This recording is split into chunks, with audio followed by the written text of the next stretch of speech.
What's up?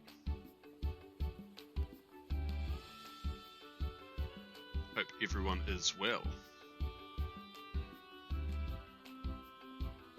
Thank you for the happy birthday messages, guys. Yeah, just let me know if the background music's a little bit too loud. I can fiddle with it. So, as you can see, I'm going to hopefully get Destiny Mark, Mimikyu, Charmander, and Jangmo today.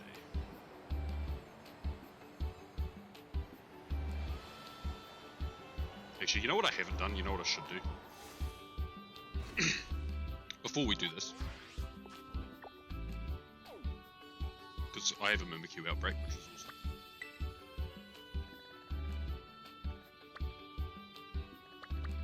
Let's go near a Pokemon Center.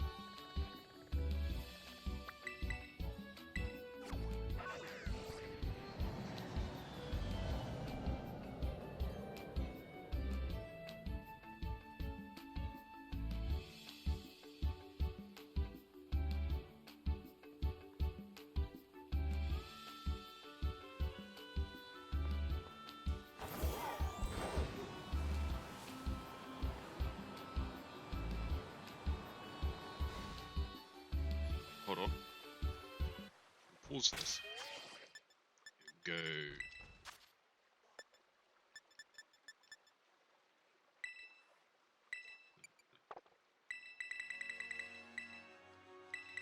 Save these.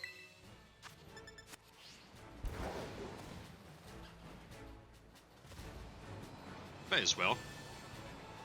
It's only once a year you get to do all these.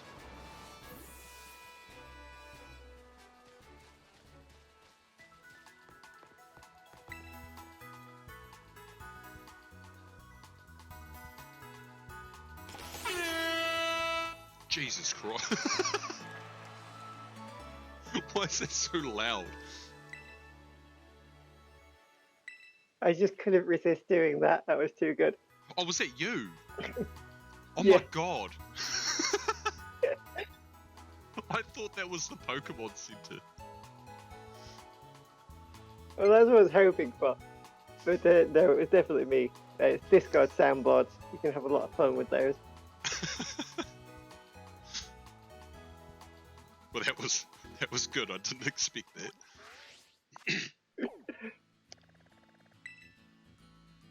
Well, happy birthday, mate. Thank you, thank you. Luckily managed to get time off work for the birthday, so Result? yeah, paid time off work. Even better. Yeah, even better result.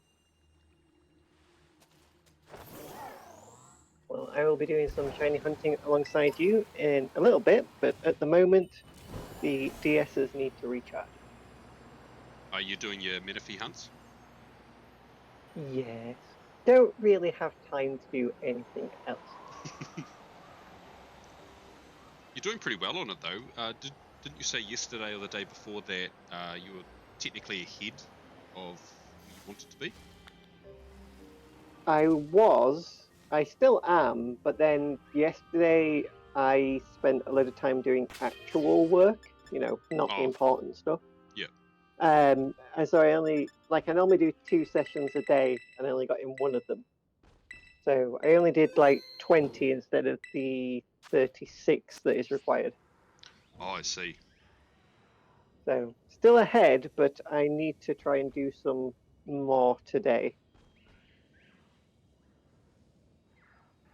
Okay, well that's fair. Do you think you'll catch up today? We will see. Probably so, because I will be doing some alongside whilst you're doing hunts. So at the moment, I'm just actually coding some Discord bot stuff whilst things recharge. Oh, okay, nice.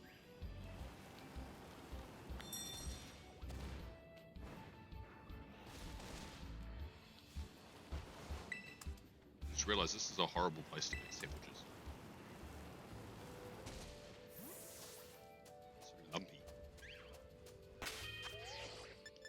That biome just looks like you're like on the moon. And Mimikyu doesn't look out of place in it. I mean, maybe one day we'll get a moon biome and it'll just be Clefairies everywhere. Clefairies and Elgiums. Yes. Yeah. And occasionally we'll see a Deoxys fly past. Doing like the Ho-Oh from the anime. Yeah. Yeah.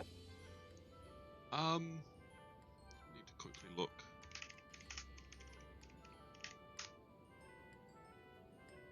I like how I type in fairy sandwich, and the Pokemon sandwiches are still above fairy bread. That makes sense. I have no idea what fairy bread is. You don't? That might be a a local thing. Like, have you ever had? I guess normally it's white bread, but bread you just put some butter or margarine on it, and then you sprinkle hundreds and thousands. You know, honestly, no, I've never had that.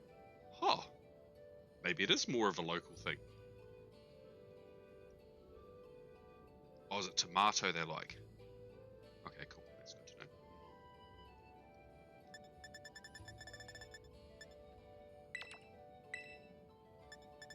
Should be able to just pop 2 salties, hopefully.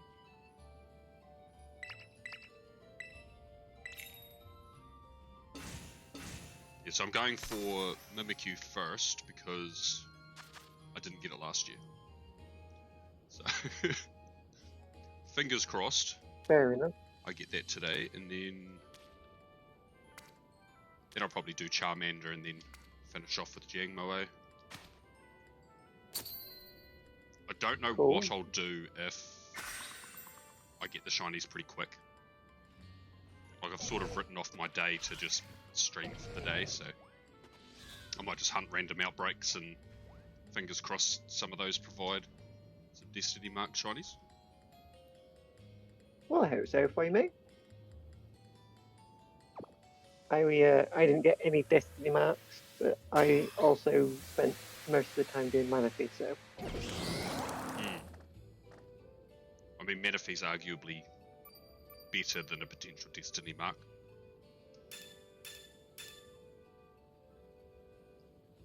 Probably a better prize, but not necessarily a better thing to be doing. Well, true. Yeah, I can see what you're saying.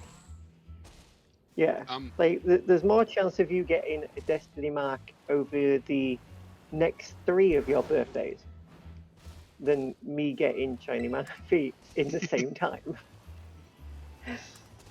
That's very true.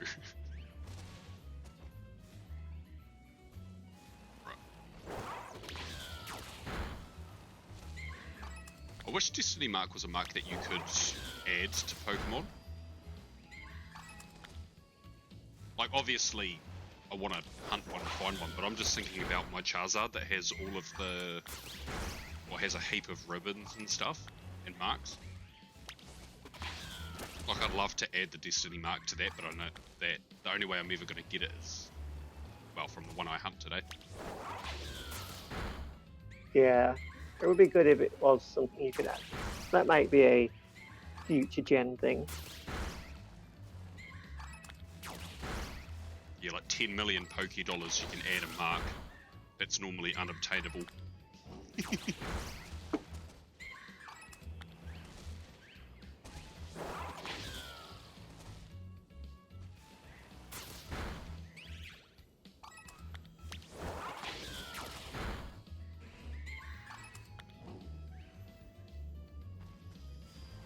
Funny enough, Yang-Mo-O is one of the few Pokemon which I don't have shiny. Oh, really? Huh. Well, I don't have the DLC yet, and if you hunt it in USUM, you get a Hakamo. You don't get the Yang-Mo. Oh.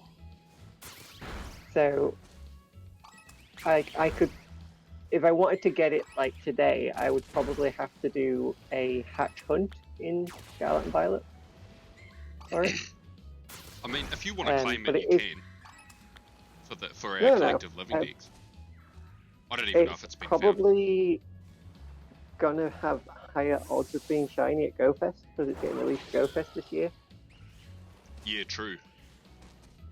So if I don't get one before then, I might get it then.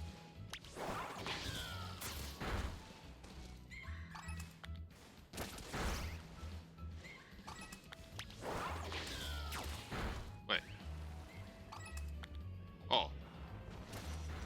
Half of these I'm taking out aren't even a part of the outbreak. I was like, where's the outbreak on my map? It's like miles away.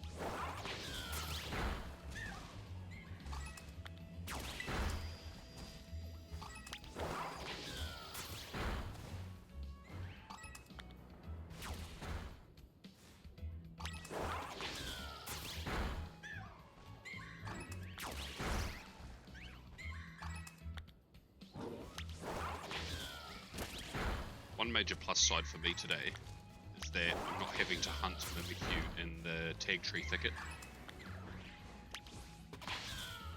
Oh yeah, that's a damn sight harder than doing it here. I think we found one.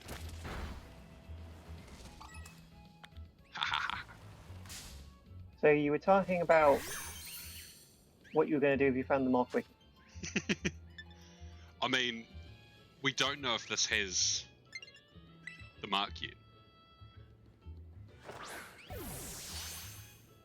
I'll keep it, but if it doesn't have the mark, I'm going to keep going. There.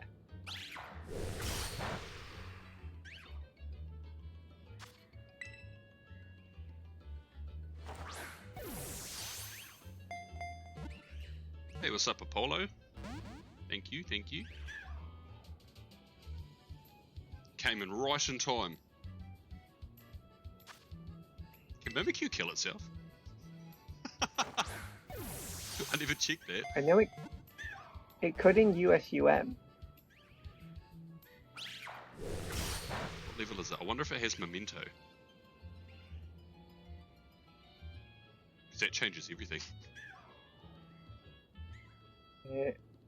Or curse.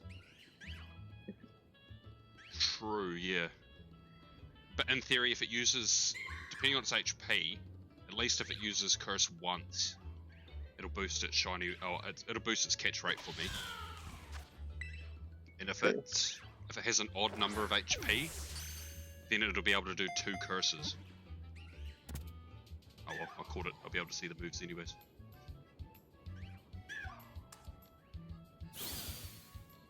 No, I think you're safe.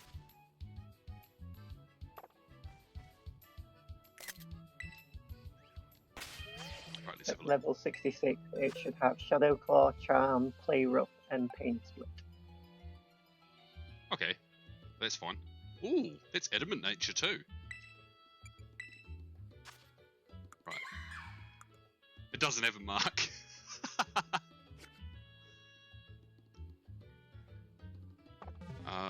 Right, well, we continue.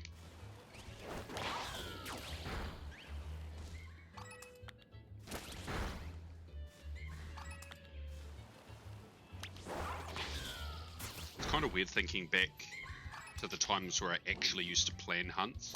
Like I'd bring specific Pokemon to be able to lower HP and catch it and counteract anything that it could hurt itself with. And nowadays I just hunt things and I'm like, oh, whoops.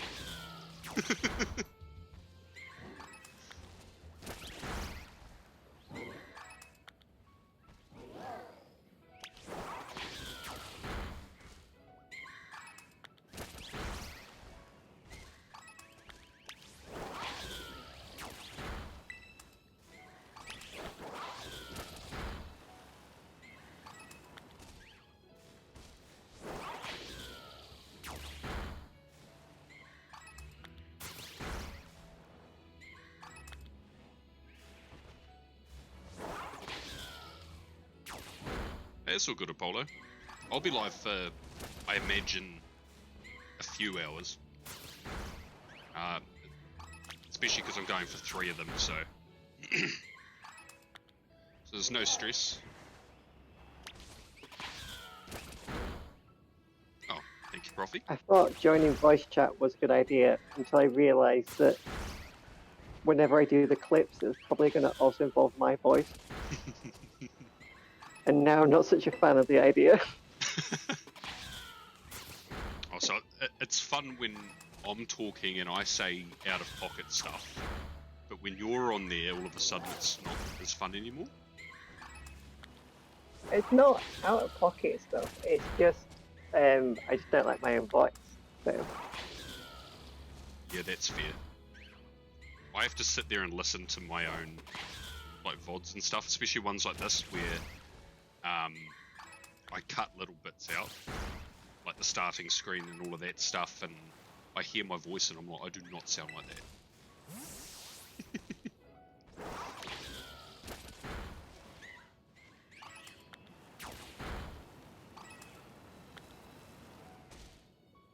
Also, which I think must be a microphone setting, I think I sound slightly different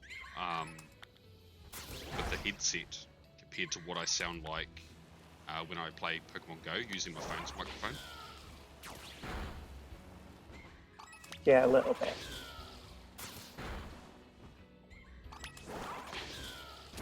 Like you can still tell it's you, but you do have a slight difference in how it sounds.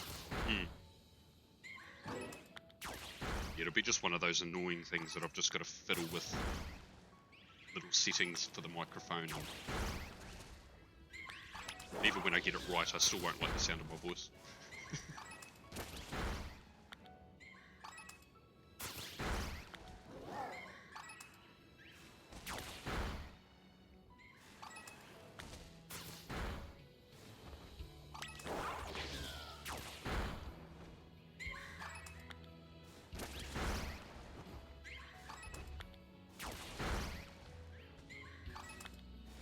Yeah, if you feel like muting yourself for a while or whatever, it's no stress. I'm just in the voice chat in case anyone wants to say hi in chat. Fair. I have been thinking that I'm probably going to do some Manatee sessions where I like do the same thing. So I'm kind of going to jump on the back and you doing it. Oh yeah.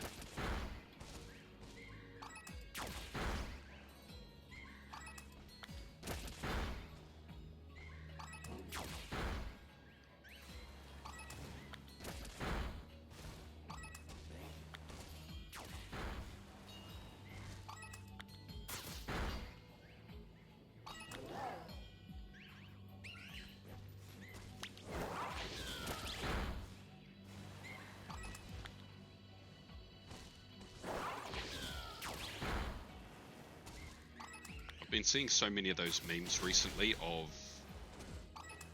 like those ones where everyone's happy and playing with their Pokemon and Mimikyu's just sad in the background being ignored. And I'm like, oh, well, it's okay, I'm gonna hunt you. I mean, the way you said that doesn't sound like a feel-good story. Well, no, it's not. I guess it follows that law that Mimikyu isn't this horrible demon ghost thing. It just wants to be loved.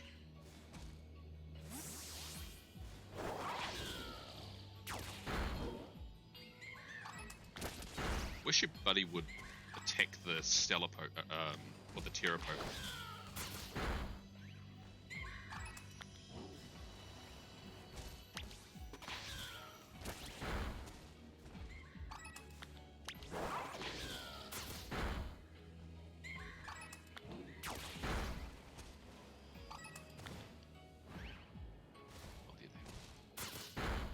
I don't know if the Terra Pokemon actually takes up a slot. If you knock it out, would you get an extra spawn? No. No, I think it is its own separate thing, yeah. Because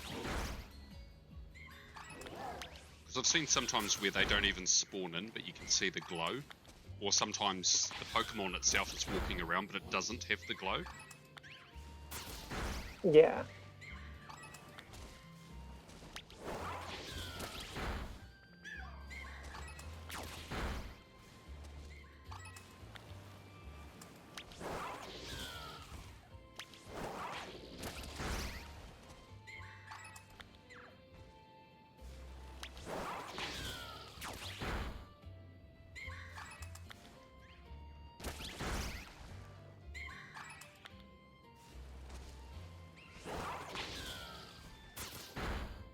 I was actually half expecting Pokemon Sleep to do something this morning when I woke up, but it didn't. I was like, oh. But I might get, if they do anything for birthdays, I might get it tomorrow because all the stuff from today is from yesterday's Sleep. I don't recall getting anything from it. Oh, okay. So slack. Add it in the game, don't be cowards. People want Literally free sleep unplayable. points. What's that, sorry? So it's literally unplayable.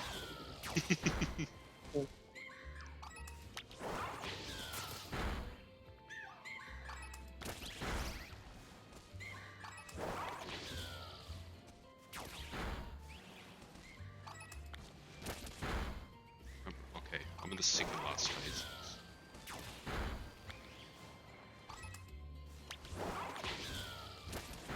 This is going to be a weird thing for me, because normally when I'm watching you do outbreaks, you just keep going until they're knocked out. Yeah. Oh, hello.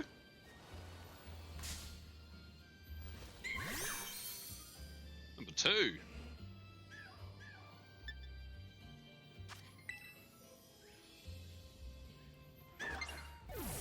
Also, it'll be weird for you if you end up watching this when I put it on YouTube, because you'll be in it.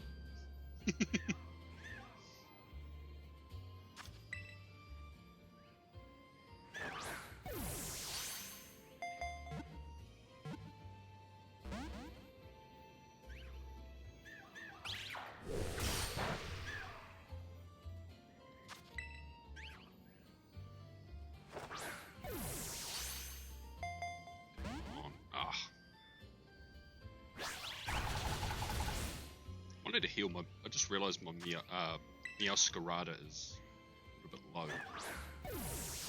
I forget that the Pokemon in the DLC is quite high leveled.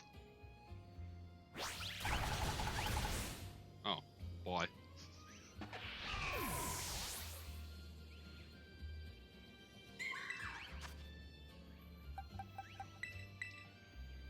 Boyin.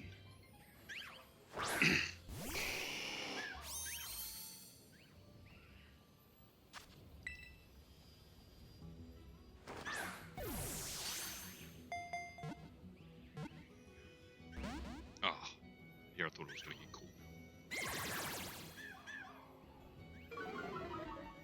I could probably actually attack this.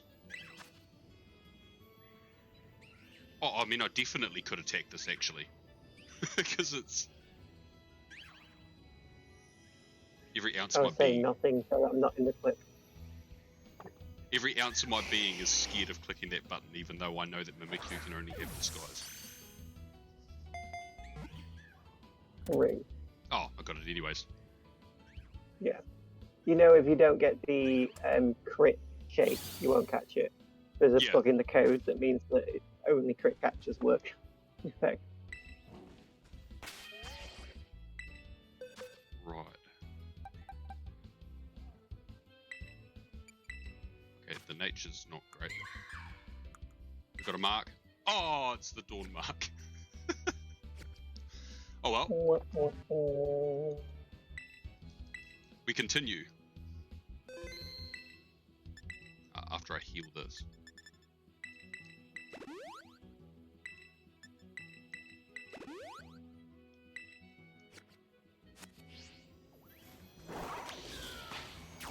Ooh, almost ran into that.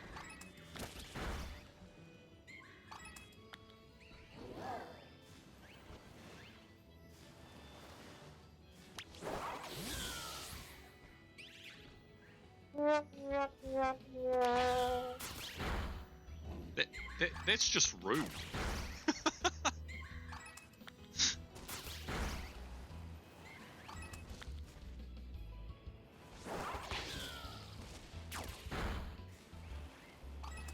But now that I know that you can use a Discord soundboard to put stuff in people's streams if they're in a voice call, might have some quiet fun in some of Apollo's streams.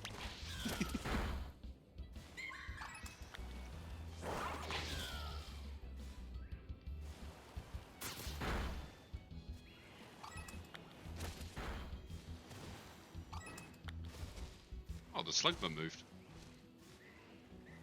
What the?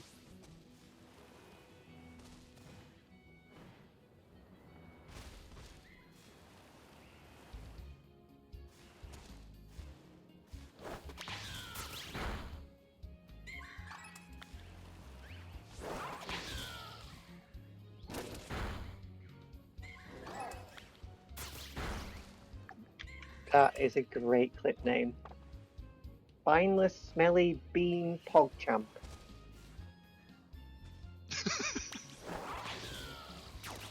Wow.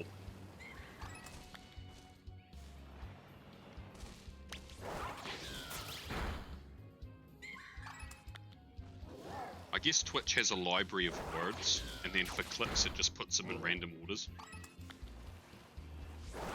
Yeah, and then they have the code at the end, so like the words themselves have no, that's not required at all. Yeah. That's just for fun.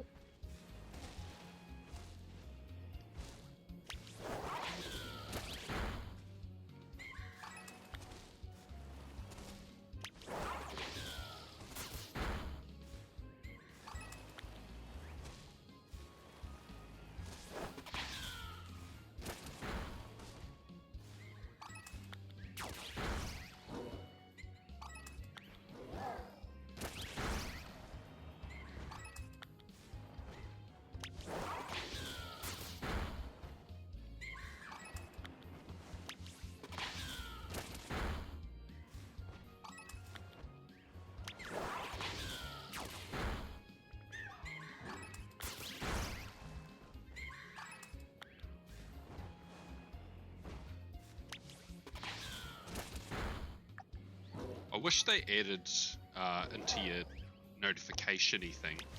I wish they added that like the current outbreak you're within range of, like what stage you're up to. I always get worried that I've missed the final message. That would be a really good feature.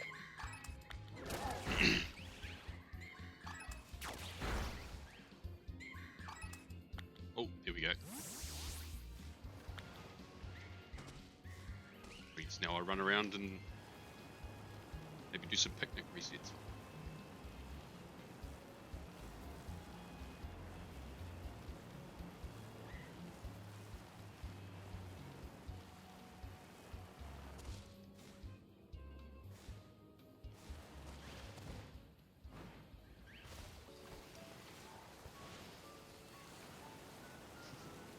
The music changed right as the game just started raining.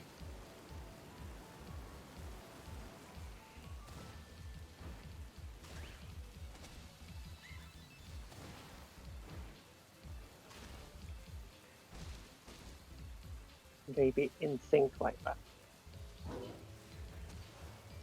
That'd be cool if it was.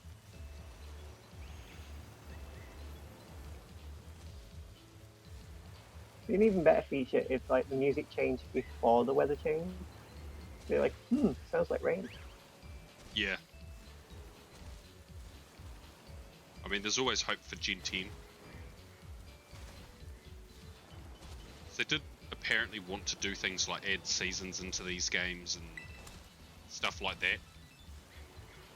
So I think that there's potential for, I guess, more ways of adding to the immersion.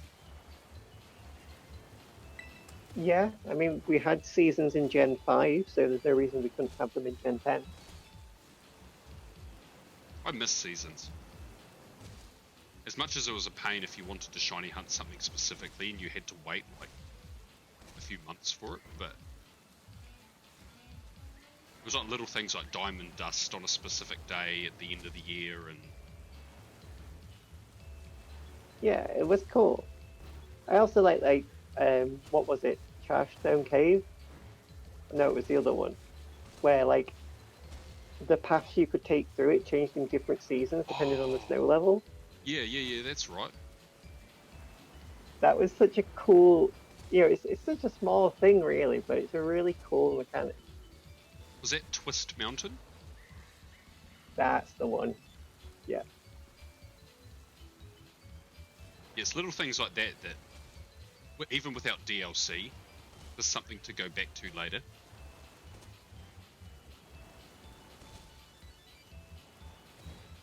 I do sort of miss those days. I think Gen 5 was peak, like Pokemon. I think it was like peak ingenuity in Pokemon because there were so Yeah. many interesting little mechanics and little details.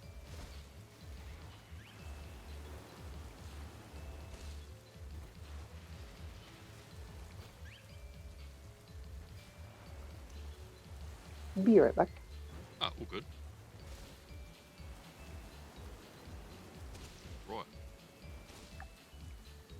I'll run around, I think, until the sandwich runs out. Because I'm going to have to do a picnic in 6 minutes anyways.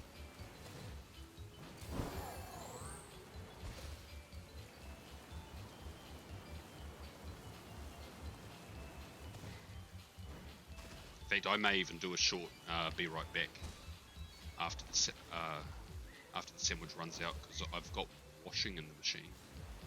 And I might need to quickly hang it out because it should be done.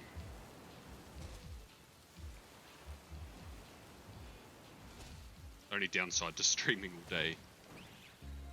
It's middle of the day jobs still need done if I want clean clothes.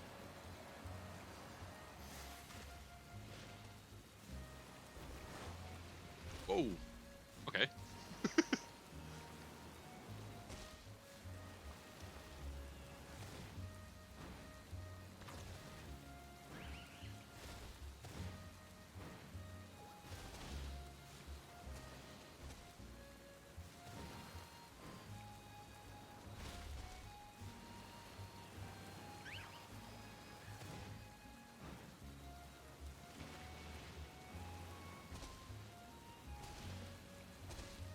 I wish multiplayer was better in these games.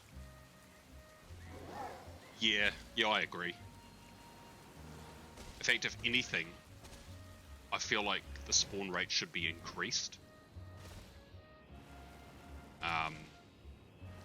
Like, I know Pokemon across all games, not just Go, but even these games, they push really hard for like cooperative play and wanting you to play with your friends and pay for online and all that stuff.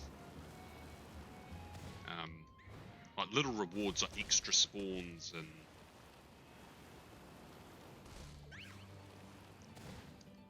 I don't know what else, but I'm sure there's other things that they can do that are like little free bonuses just to make the experience more fun for when you are linking up with mates.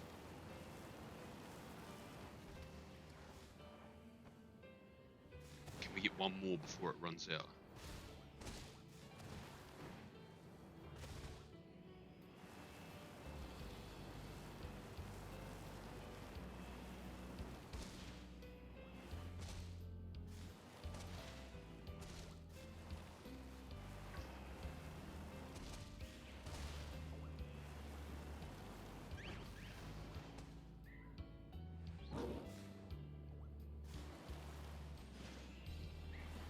Although I do like the multiplayer aspect for the Indigo Disc, where if you want blueberry points, like you can grind them really fast, especially if you have a full squad of 4 people.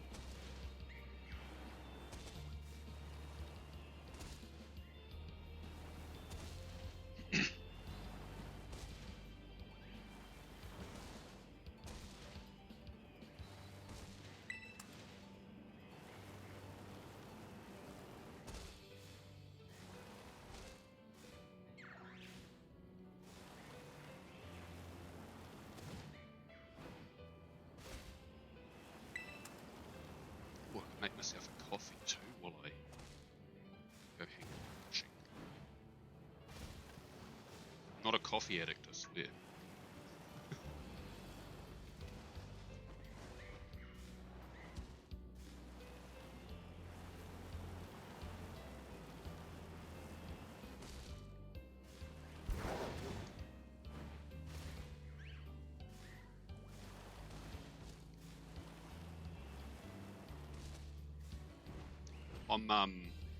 I'm looking at seeing if I can get some sort of a free trial to Adobe. Straight into you. Because I kind of want to play around in After Effects.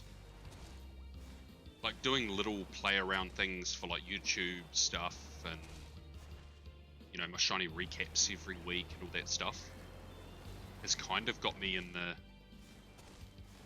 mood to play around with like more fun ways of video editing. I've thought of ways to make trailer for like my Twitch or my YouTube, especially now that Pokemon Go has the you can add 3 Pokemon to your photographs, Go snapshots. I've got ideas and they all require better than free editing software. But I'm poor, so I don't want to pay for After Effects, I just want a trial to play around.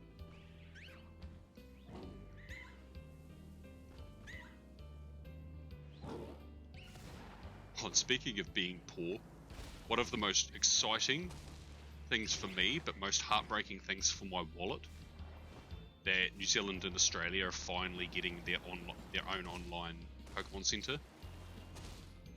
I'm like, yes! Because you know that there will be exclusive products. And I'm like, ooh! Which also makes me wonder a little bit if maybe Gen 10 might be Australia. Because I'm like, that's pretty random, because the UK and Europe doesn't, or UK might, but Europe doesn't really have its own Pokemon Center related stuff. But part of me's thinking that maybe they're testing the waters to see if it's something that people will use, and then Gen 10 in a few years will come out and they could do promotional things.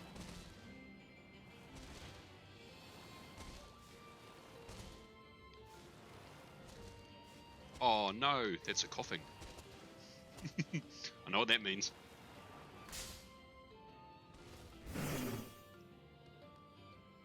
Sup, dog? Or whatever the hip kids say.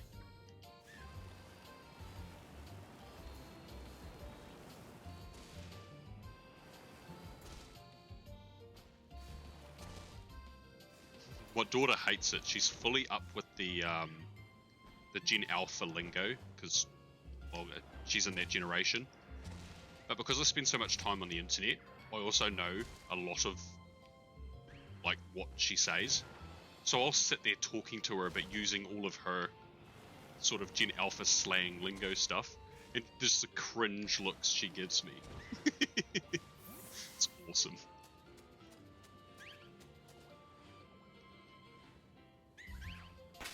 Did I miss anything? No. But I decided, because I put a load of washing on before, and the sandwich just ended, I was going to do a quick be right back, hang that up, and then I'll come back and run the second sandwich. Oh, stretching. Because, yeah, I guess the downside to being at home all day is that, you know, houseworky things still sort of need done. But yeah, I'll only be like 5 minutes. I'll make a coffee, hang out my washing, and then I'll be back. Fair enough.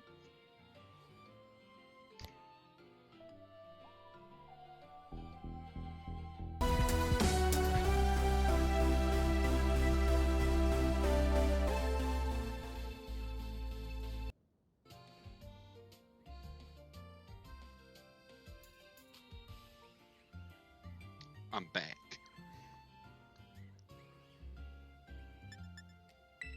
Back?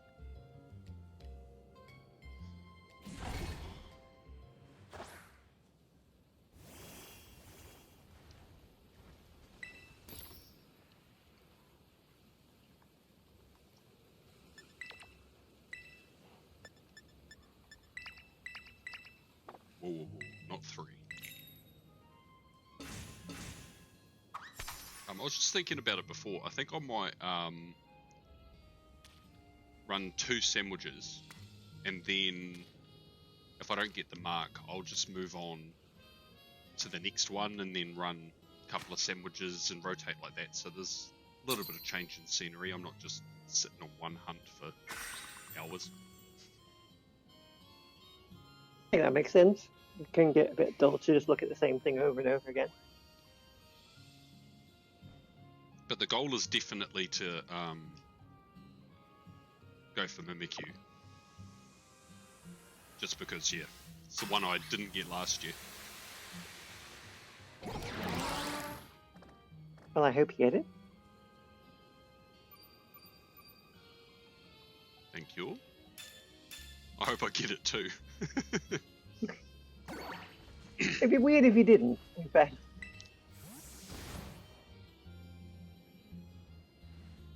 Well, yeah, I mean, I don't really have much planned today other than this, so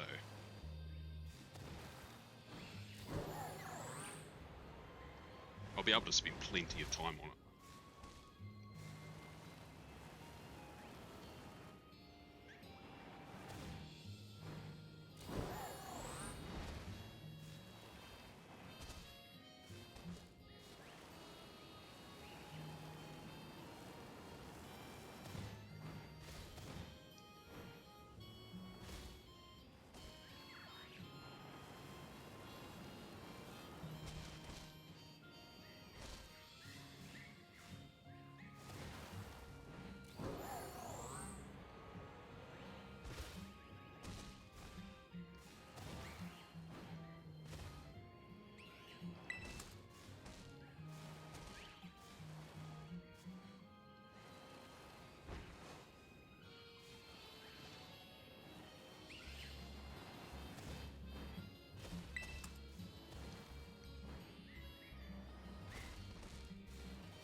There is nothing more surprising when writing code than writing some code and it actually working.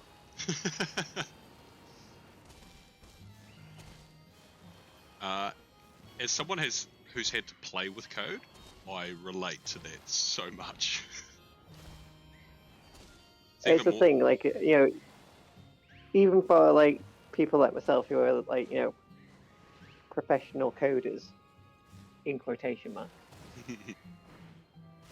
Like, you never expect anything to actually work first time. At the moment, I'm trying to update my first Discord bot to like use the new / commands like we have on AceBot. And one of the things in my old bot is a badges system. It's built for the Pogo server. And so it has all kinds of things, like if you complete a solo level 3 raid, you can get a badge. If you do a Pokemon cosplay, you can be awarded a badge. It also has some rather silly ones, like you get a badge for submitting a majestic doof. A majestic doof? Yeah, so like if you get we don't actually define it, so if someone wants to argue that like their Bidoof is majestic, then we, you know, as long as they make a good argument for it, we'll let it pass. But basically, if you get a perfect Bidoof or a shiny Bidoof, you can get the badge. Oh yeah. Or if you want make up some kind of story about your Bidoof achieving some great feat, you know, we'd also want a badge. We have a badge for if you just do something dumb that makes people laugh. We have a badge for that. And my personal favorite is we have a badge that is just awarded for just randomly. There's a 1 in 100 chance when you send a message, if you don't have the badge already, you'll get the badge, which often confuses the hell out of people, which I absolutely love. But I made all this like 5-ish years ago, and Discord's like got a lot more features and functionality. So I've tried to set up this new command system so that it actually comes up when you have like the thing to show what badges you've currently got. It will list like the first 5, and then it comes up with buttons so that you can move between onto the next 5 or go back 5. And I've never done anything with the buttons, and I just added them, and they worked first time, and I was like, get in. That's awesome. I would argue that almost any Bidoof would be considered majestic. That is kind of the point. Yeah, I can see what you're saying. If people can provide a good argument, then, which it must be kind of funny seeing all the different arguments for why Bidoof is majestic. You know, it would be, but unfortunately, I think because the badges system is kind of that old, a lot of people kind of forget that it's there sometimes. Oh, so we haven't had a lot of people trying to do it, but I'm really hoping that when I relaunch the bot, with the new commands, because like with the new Discord bots, you type in a / right, and it comes up with everything that the bot can do. Yeah. With the old bots, you kind of had to add some kind of guide or something to look up a post somewhere. And so I'm hoping that with the new stuff, it will get used more for its fun things. Oh yeah, yeah. Because it does have some like really silly stuff in it. My coding style and my writing style are very sarcastic, and all the badges are incredibly sarcastically written.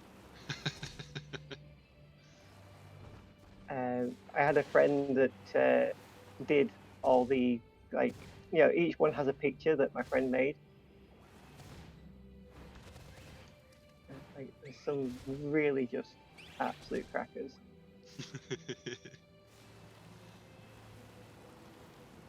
Oh, that's awesome. Like yeah, the one that you get for doing something silly. In some cultures, it is customary to celebrate the success of others. In this one, we celebrate stupidity. This person won this badge for doing something so stupid that they made everyone laugh, except me. I don't get it. You're all crazy.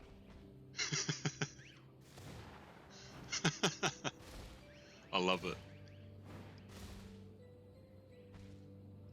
You'd be surprised if you can make code work yourself, Apollo? I mean, you'd be surprised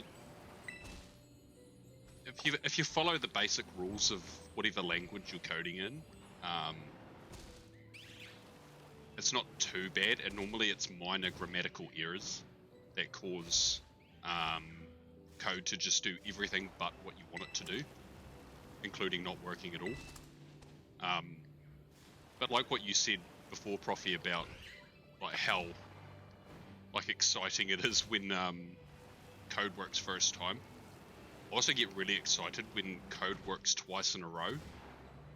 Because sometimes I've had code work, and then the next time I go to run it, it just decides that, nah, we're not working today. And I'm like, why? It reminds Absolutely a thing. Yeah. It reminds me of using Streamlabs. Works There's perfectly, like and so then many one day... things where you just like forget a semicolon at the end, and that's the only problem with your code. Yeah. Or one of the things that always used to break code, because you know I've been coding for a while now. Like, you know, it's only been 20 years. But Unicode support wasn't as big when I started. And so you'd have this like really clever system that did all sorts, and you get broken by one E with an accent. Oh, you're giving me like PTSD from all the little bits that I've had to be learning through work. I'm like getting flashbacks. And my boss would always just giggle, because he'd tell me to do something, but he wouldn't tell me exactly how to do it. So he'd be like, it's just consider it training or upskilling. He's like, the only way you're going to learn is by getting it wrong 100 times, and then the one time you get it right, hopefully you know what you changed. And yes, Yeah, it's like something I always say about development is you don't get better at coding, you get better at understanding the error messages. yeah. Which I think, yeah, is the same with streaming. Yeah. I think it's the same with a lot of things. It's not that you get better at doing the thing, it's you get better at fixing the mistake in the thing. Yeah, it's like I guess 90% of my issues with Streamlabs is all audio related. And I couldn't tell you how to fix things. But if people need help fixing audio issues in Streamlabs, I can always fix it. Don't know what I did, but I just have this process of things that, okay, well this isn't working, so it's going to be one of these things, or... And it's always for a stupid reason. Was my company's email server. Never host your own email. It's a really bad idea. Just don't do it. It's worth paying someone else, but the problem is that I'm too stubborn. So I refuse to give in and move to using like Google or Microsoft. Yeah. And quite often, because I use Amazon Web Services, someone with a similar IP to mine will have done some spamming and they'll just block like loads of them. So I'll start getting emails from Microsoft, like basically saying that your IP is blocked. And like every time I'll have to like contact someone and actually talk to them and be like, why are you bullying small servers on the internet? I just refuse to give in. And it would it breaks all the time. But for a while, I every time it broke, it was like this one setting, and I just had to switch it from one to the other. And I don't know why that worked, but it had like 3 possible options, and one of them always worked at any given time. But why one worked, then it stopped working, then the other one worked. To this day, I have no idea. I just change that setting, and it fixes it. Wow. Yeah, I think Microsoft does a bit of that because I own my own domain. I also, as a part of that, for paying for that, I get like some Microsoft email services and stuff like that. And I use that email if I don't want people knowing emails that I like actively use. And when I did the GoFest giveaway, I emailed people off that email address. And one of the winners didn't have any like social links that was easy to like DM them through to let them know that I'd sent them an email and that they'd won. And there was this one person, I was like, I really hope they see this email before GoFest happens, because the other 2 I sent it to told me that the email went in straight into spam. And I was like, why? This is obviously an official email I've paid for. Like, and it's technically... There's an odd thing that if you haven't sent a lot of emails from a domain, they will just assume that it's been set up to do spam, so they'll block it.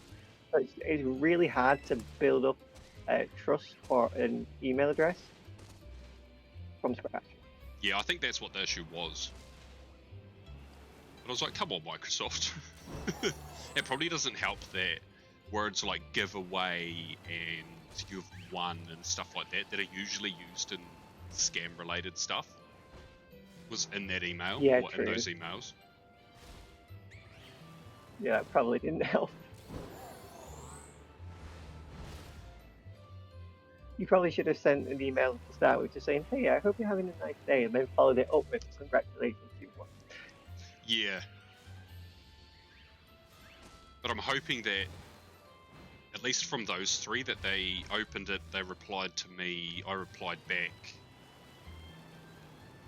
Like, Microsoft hopefully not consider it spam, but I don't use it often enough. So even if I've gathered, or I've created some amount of trust in that regard, it'll probably disappear by the time I actually send emails again. Actually, you find the opposite. If you go a long period and you still haven't put out anything that's spam, but just the length of time is enough to build trust. Oh, okay. Oh, that's good to know. Yeah.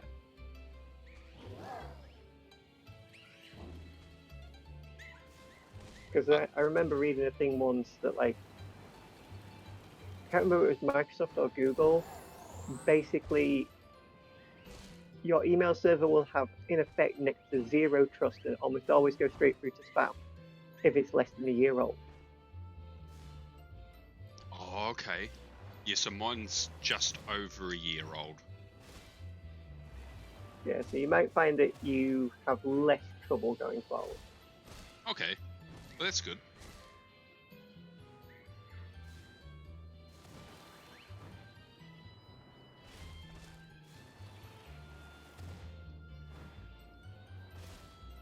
Yeah, I don't know if I have worse luck than you, Apollo, but because it's definitely possible, but I don't know that I'll miss a shiny, like if there's one on the map. Without having a laugh, I don't know that I will. But you never know. After a few hours of staring at the same Pokemon, I might just be like, wait, is that a shiny? As it just runs away out of frame. Oh, thank you, Profi.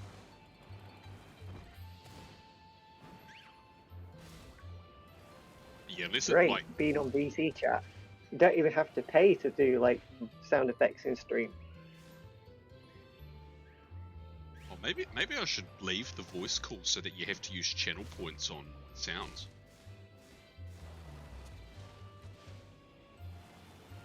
Do you even have any sound ones? I don't even know. I don't think I do. I mean, the only sound one you kind of have is making you do the poke rap. Yeah. Much to my regret.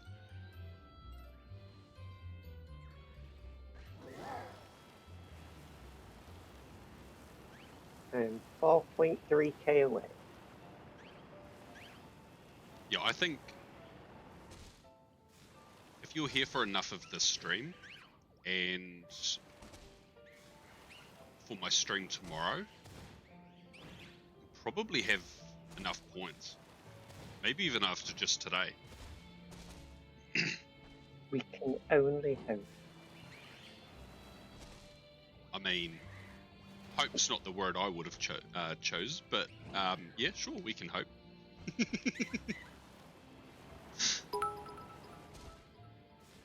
Oh, thank you, Apollo. Those Riolu are cheeky as hell, spawned at the edge of the spawn radius. Yeah, I know. I've just discovered something spectacular. Uh-oh. Well, I think this might just be because I'm a Discord Nitro user, but I have access to the soundboards of all the Discords that I'm in. Oh, wow. And so I just found out that I can do this. Okay, that's cool. And also, conveniently, this same one has the sounds from every generation. All of the shiny... Oh, that's awesome. Oh, you're not allowed to do that if I play Legends Arceus again. You are not allowed to do that. I am 100% doing that. That is, especially with Legends Arceus, that is the most evil sound effect you could possibly have. Even without that, like the way that the music plays, sometimes I feel like I like hear it just slightly.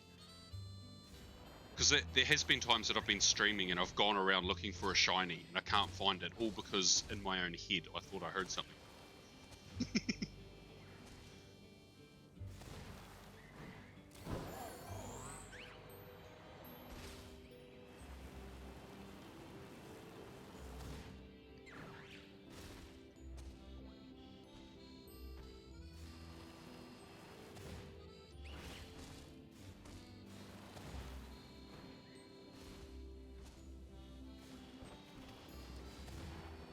I hope the sandwich is just making me be patient so that I'm gonna get the mark by the end of the sandwich, because I haven't gotten a shiny yet.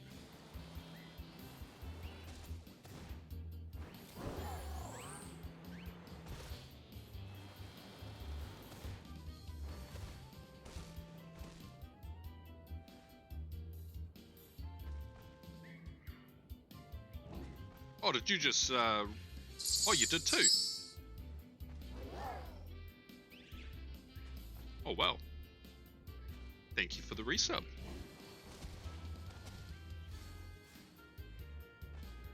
It's a birthday present, I guess. Oh, I appreciate it. It says it's a hype train. And more importantly, it means I get more channel points. Oh, wait, what?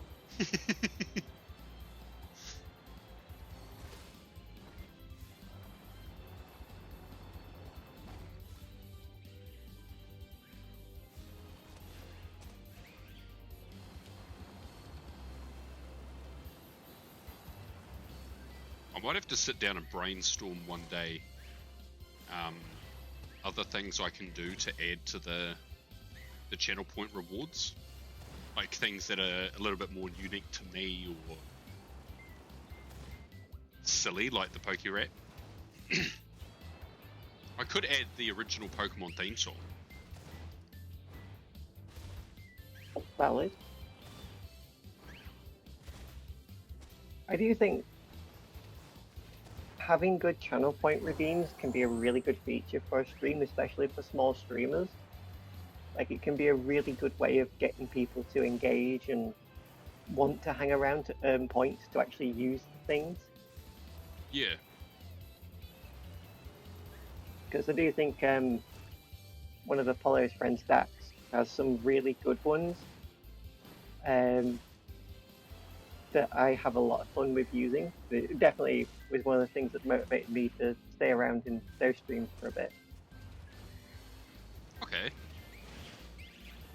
One of the particularly fun ones that I enjoy is add a rule, which, like, for 5 minutes means you can say that he can or can't do something. Oh.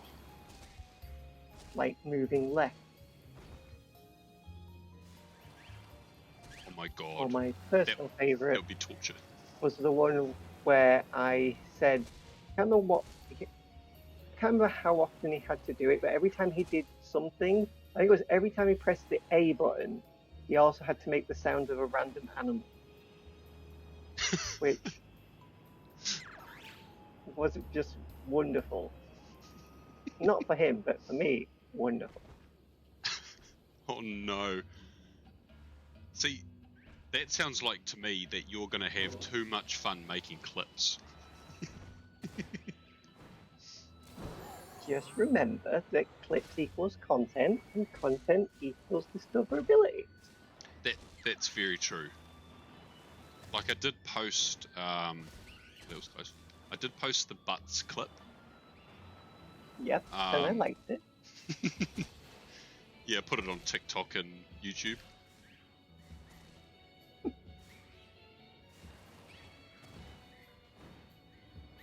The best part about that was I didn't realize until, like, watching the VOD back later that that was part 2. There was like an earlier Butts bit that you did as well. Oh, was that the when I was talking about spotting the Vigoroth butt? Yeah.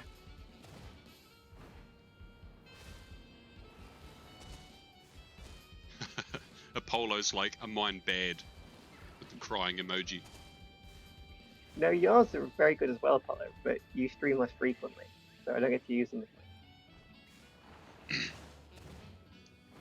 But I do think you and Dax are actually genuinely two of the better sets of channel point redeems that I've seen.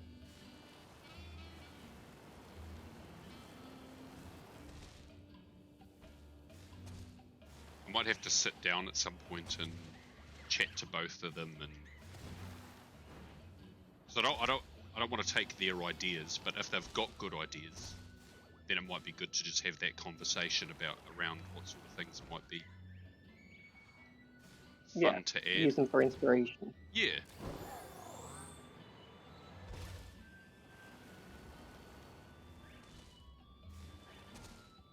Alright, well, things are recharged, so time to get my DS back out. Ooh. Right, first batch, shiny.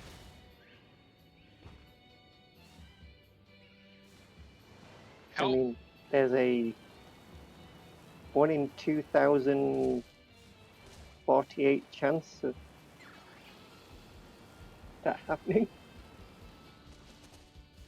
How much would you lose your mind if in one batch you hatched 2 shinies? Because I'm sure that's possible. It was actually, if that happened, I would be incredibly unlucky. Unlucky? Yes, because you're trying to do these trades going back and forwards, right? Because you can't change the Pokemon IDs, so you're changing the trainer IDs in order to meet the shiny formula. Yeah. Which means that if I got 2 from one batch, I would have to then have 2 that were effectively like locked to the same ID. Oh, So I my see, odds yeah. would actually be like 1 in like 12,000 rather than 8,000. Oh, okay, yeah, I see what you're saying. Yeah. Oh, so while it would be exciting, Yeah, yeah, I probably can would see. mean a delay of several thousands of getting it. Right, the sandwich made me wait. Do I get it?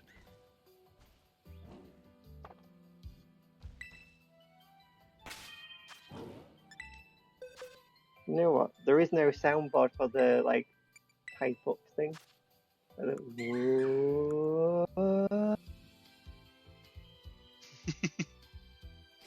It doesn't have the mark. No. I don't have very long left, I don't think. Yeah, 3 minutes. It's enough time to get another one.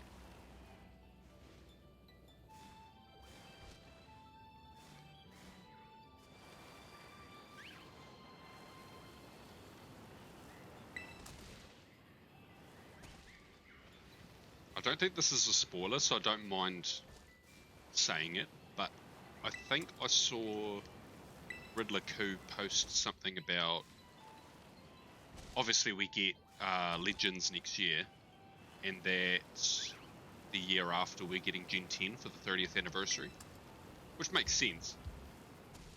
But I was like, ooh.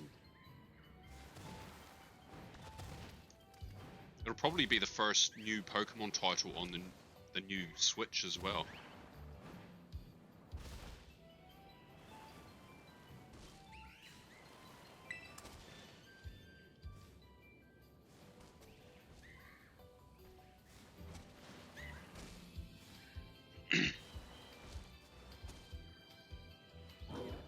Not smart enough for this hunt. What do you mean?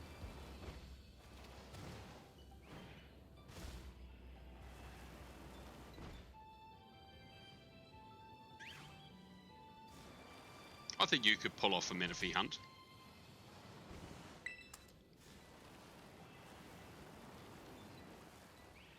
It's just the mental preparation, I think, for knowing that you're sitting in there for the long run, the long haul.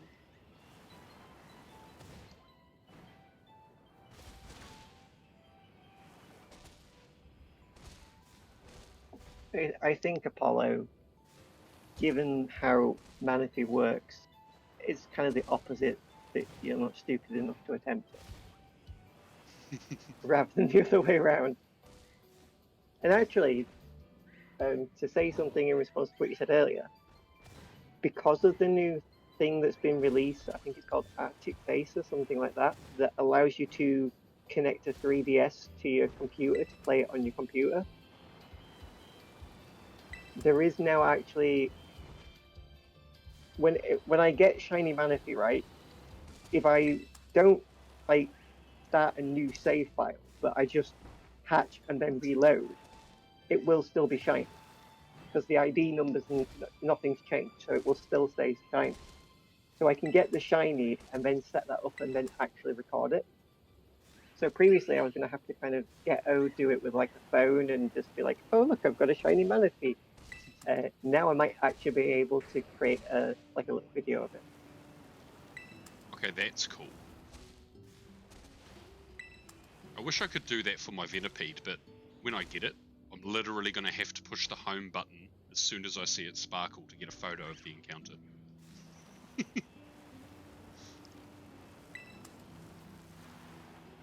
I do hope you get it. How many are you on now for Venipede? Must be a lot. I didn't get to the number I wanted to get to. I'm at 7,700. 7,700. Which, Yeah, that's a lot still. after doing a bit of Googling, I feel confident in saying that because it's Shiny Charm... Oh, I think it's over.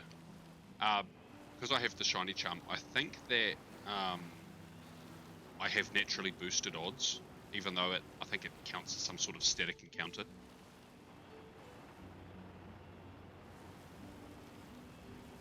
Yeah, if it's Gen 6, it should still be shiny odds. So instead of So, approaching yeah, it should still double be odds... charm odds. Yeah. And that's what I was thinking. I was like, instead of approaching double odds, I'm like way over odds. Yikes. Yeah, because I think with the charm it'll be 1 in 1,365-ish? 66. Yeah. Yeah, you are very, very over odds. You got incredibly unlucky with it. Well, I suppose it makes that last hunt a little bit more memorable. True. I mean, even if you wasn't shiny charm odds, you're still well over. Yeah. Yeah, I would be approaching double. Right. Let's go down here. Pop a fighting sandwich, I think.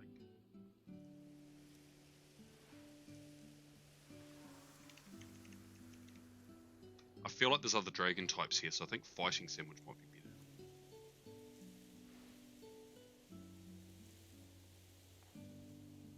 Oh, pickle. Okay. Oh, wait. No, they're dark flying, aren't they, these? They're not fighting. Like when my game freezes.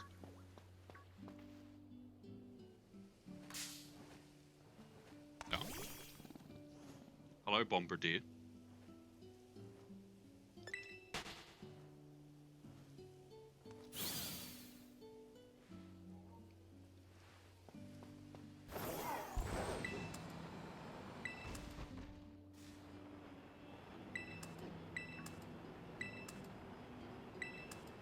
Oh, wait, these are here. So I'll just cruise around real quick to see if there's dragons.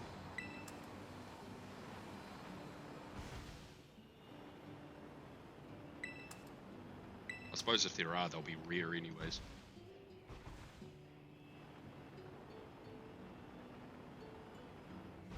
Until you run the sandwich. Well, yeah. That's very true. Okay. Yeah, I think I might run a dragon sandwich. I don't really want shiny timber.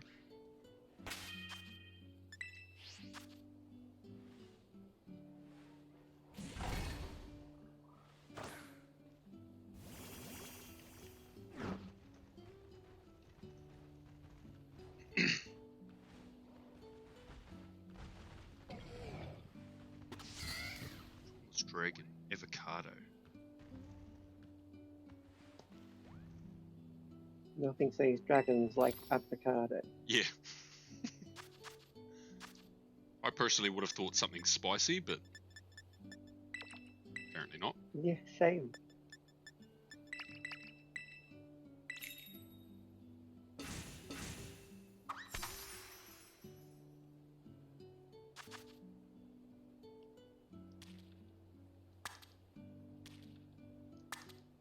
Like, dragon fruit exists.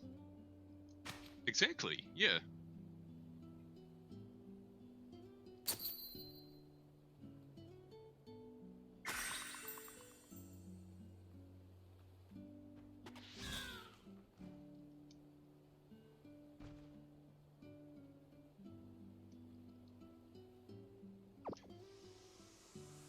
So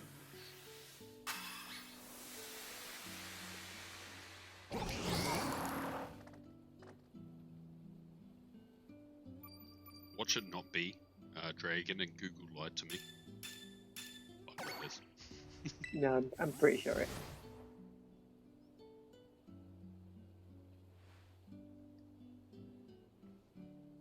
I don't remember many of them, but I do remember that one. Well, I can't see anything else, so that was definitely the selfish pick.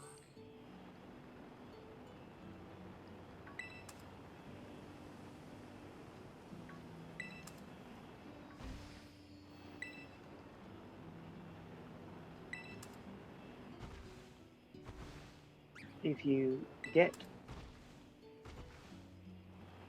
your target, will you carry on doing more, or do you have a plan for where you're going to go with your dragon sandwich after? I'll have a look around.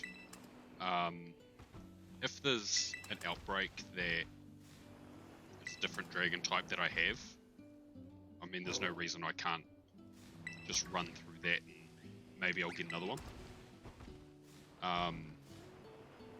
But if there's no other ones, then yeah, I'll just continue with Jangmo. Fair enough.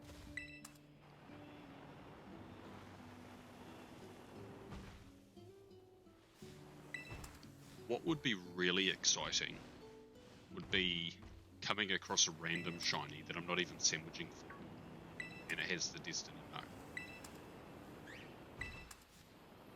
That truly would be something worthy of a Destiny map.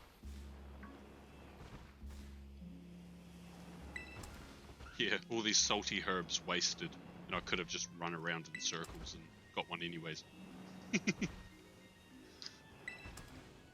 That happened, like, to me with when I was shiny hunting Wiglet from an outbreak, and I managed to get 2 Breezel. Yeah.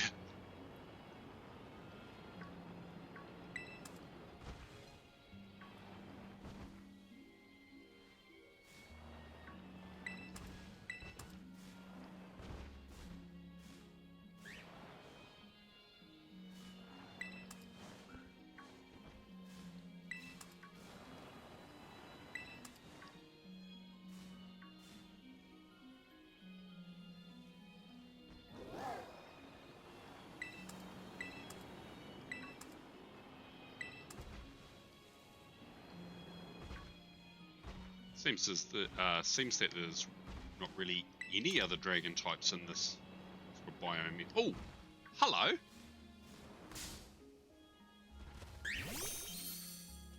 Oh, that's a pretty looking Yamor. Very. Actually, I think I like the shiny colours better in here rather than when it first came out. Just the way that the yellow looked back in Gen 7. Yeah, it just pops a lot more. Yeah.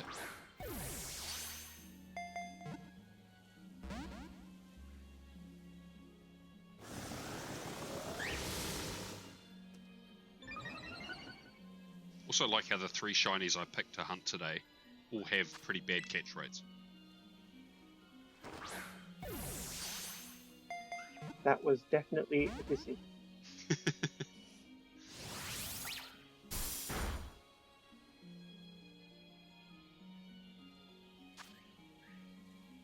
there's no other ones around, that's good.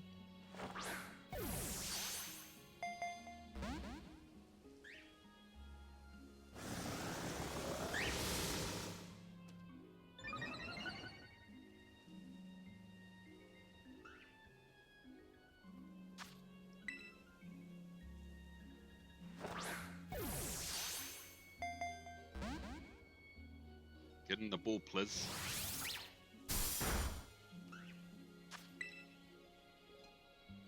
I definitely cannot attack this one. Ah, perfect.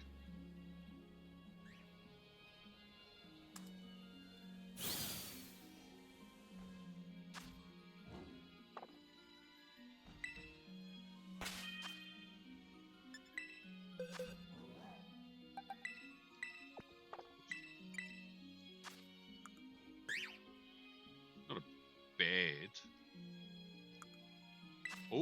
Oh, we got the uncommon mark. Alright. I do have an empty box. I might move these. What's the...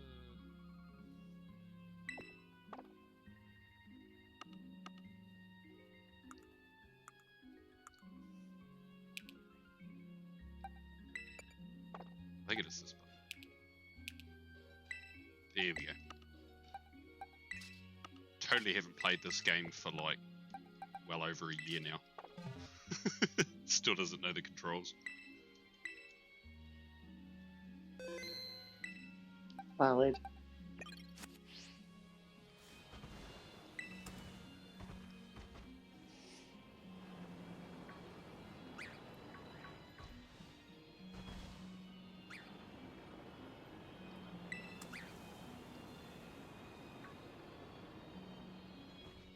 Just gonna have a quick look here. Oh, I did record the Jingmo encounter. Oh, that's good.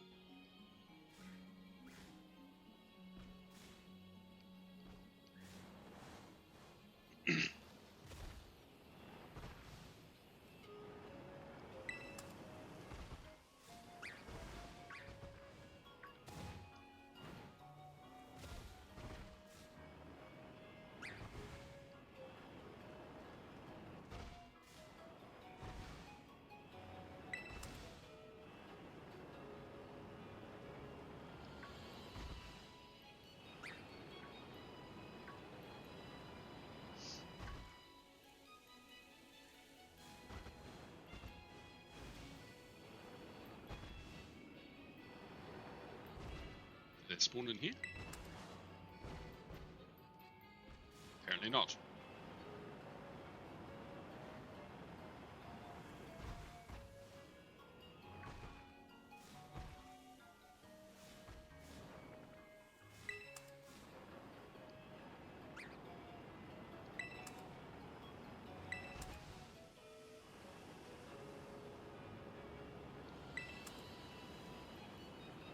Alright, well, I have all mana fees to check. Are they all hatching now? The way that... Well, they've all hatched. You can't... Because of the way that it's coded, it won't appear shiny in the hatch animation. You have to go and check the summary afterwards. Oh, okay. And because this is Gen 4, the way the egg cycles work, each time you complete an egg cycle, it applies to the first Pokemon that's valid to receive it. So, like, you have to hatch one, walk another 255 steps, hatch the second. Oh, I see. So, basically, all 4 have now hatched, and I just need to check if any of them are shiny. And so, the nature's never changed, so the first one is going to be a bashful, not shiny. A sassy, not shiny. A careful, not shiny. And the final one is bold, but not bold enough to shine. Oh. Rude. Yes, and I have said that to myself many, many times. Nice to say it with someone actually listening for once. That sort of reminds me of the partner cat Pikachu in Usum. Because it's coded to not be shiny, but after one of their patches,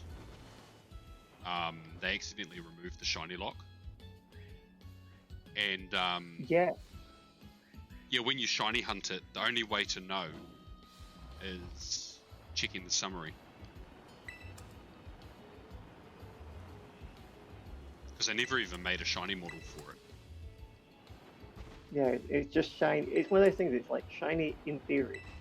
Yeah. Like, it does sparkle and do all that stuff, But I find it kind of interesting that like we were able to put it in home. It's still available now as it is. Like they never went back and were like, get rid of that.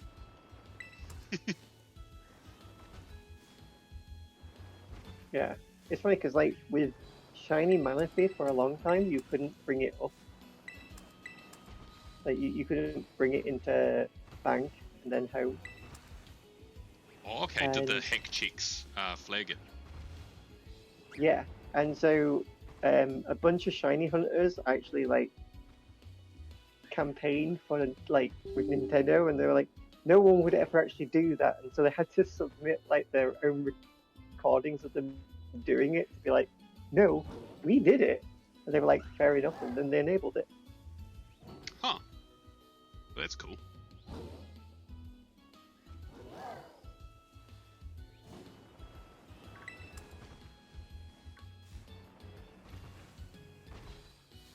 Well, hopefully enough people petition Game Freak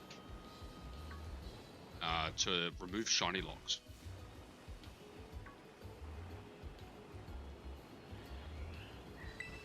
I mean, people have been complaining about that since Gen 4, 5 when 5? they first brought them in.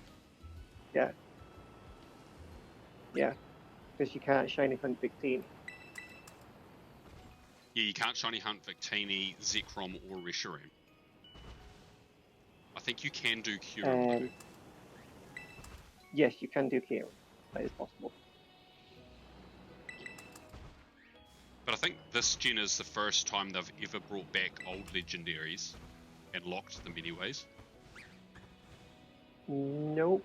In No? Gen 6, Mewtwo can't be shiny hunted. Oh, true, yeah, Mewtwo can't, yeah. Yeah.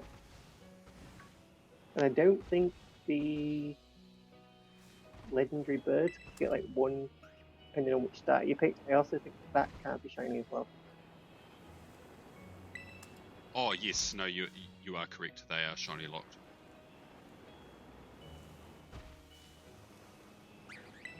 But yeah, I did. Honestly, I was surprised by it, especially like given that we have DAs where we can shiny hunt them, and like they didn't shiny lock in Gen 8 the Swords of Justice. Yeah. It was certainly a choice, and it's to do with like they generally shiny lock at anything where they pre-render cutscenes. But I don't really understand why they then decided to do it that way. I think it would have just made more sense to change your approach to doing them than shiny locking them.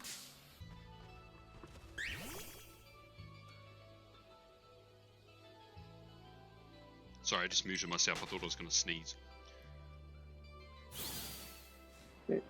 I'm just hopeful that like whatever game comes next, because like if you like up until like Gen 8 with the DLC, you did the shiny legendary hunts in the side game, the second game. Yeah. You never did them in like the primary game. So I'm hopeful that Legends VA will give us ways to do that. It still feels dirty saying Z rather than Z. Yeah, I'm the same. As a group. Z sounds like that's the name, but Z just doesn't sound like a letter of the alphabet to me. Valid. It was very weird that I guess I can understand Cubfu, but Spectrier and Glastrier being shiny locked in these games? Like, why? Yeah. But again, it's because I get the why in Gen 8 because it's to do with cutscenes. Because the pre-rendered cutscenes, so they'd have to redo the cutscenes twice. Which is the motivation for it. But I'd rather they just didn't approach it that way. Just let us.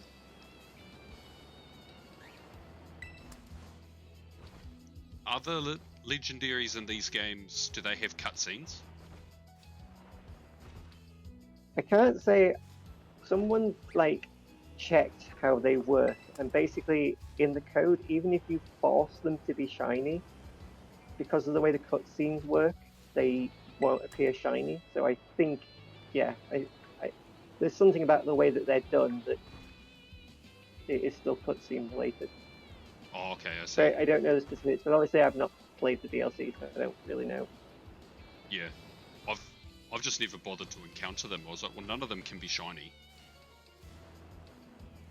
and I mean, I have all of them as regular Pokemon, so.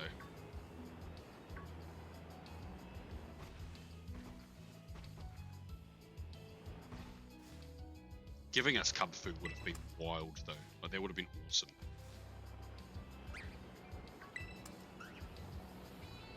When BDSB came out, I was very on the fence about getting it. Because for me, the idea of a faithful remake, I was like, well, if it's going to be a super faithful remake, just play the original. Yeah. And I said I would get it on the condition that there was a Pokemon that I could shiny hunt in it that I previously couldn't. Well, I mean, and you can shiny hunt Arceus. Yeah, we did get Arceus. So that's the only reason I got it.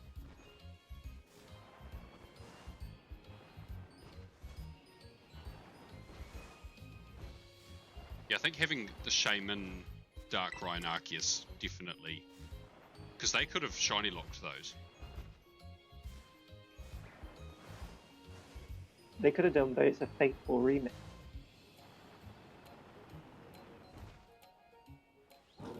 Although not that faithful, because what they should have done was coded in the Azure Flute and then never release it.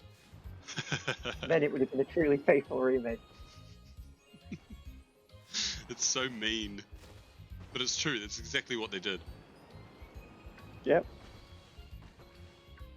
They released Gen 3 with literal instructions in Braille and then wouldn't release the Azure Flute because the argument being that it was too complicated for players to understand. Yeah. But I wonder if maybe they got some complaints about the Braille stuff in Gen 3 and that's why they made that decision in Gen 4? It makes sense apart from that, like, because there are other event Pokemon in Gen 4 that did get released, and they were like very similar. I think the only awkward thing with the Azure Flute was the like you had to get back to the spot to like in the Hall of Origin to activate it. Yeah. And I think the way it's coded, you did basically have to stand on a particular block and use it. So I can understand to a degree, but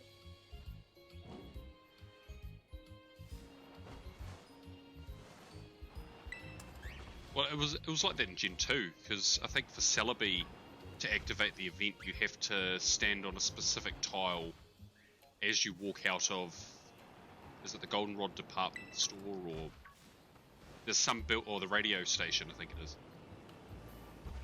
There's one building you've got to walk out on one of the tiles specifically, and then that's how you activate the cutscene that starts, and then you go through the entire process. And yeah. The actual bit where you put the GS ball in the shrine and get the Celebi is really simple and straightforward, but the bit of triggering the event to get it is more awkward. But at the same time, it's worth remembering that if you were to get the event for Celebi, when it first released, you would have had to have gone to a place which probably would have also provided instructions on what to do with it. Yeah. Yeah, it's very true. It's a little bit more convoluted these days with Virtual Console because it's just included and you just have to know. Yeah, I suppose we also have the internet now, so if you don't know, someone's gonna. Yeah.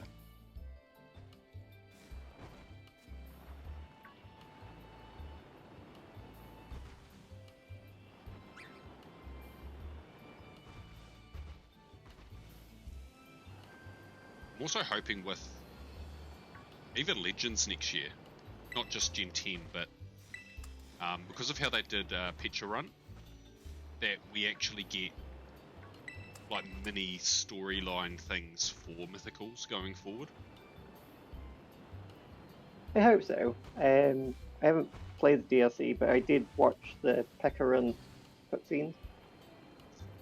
And it is a really charming little way of doing it. For me, we kind of did that with Cold Crew as well. Yeah, that's true. They just didn't do it with the monkey thing. Monkey thing? Oh, Zarude. That's the one. I wanted to say Zygarde, and I'm like,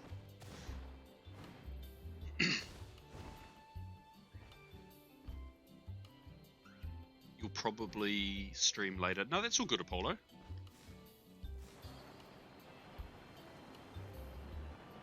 You might have to remind me, but it gives me someone to raid when I wrap up.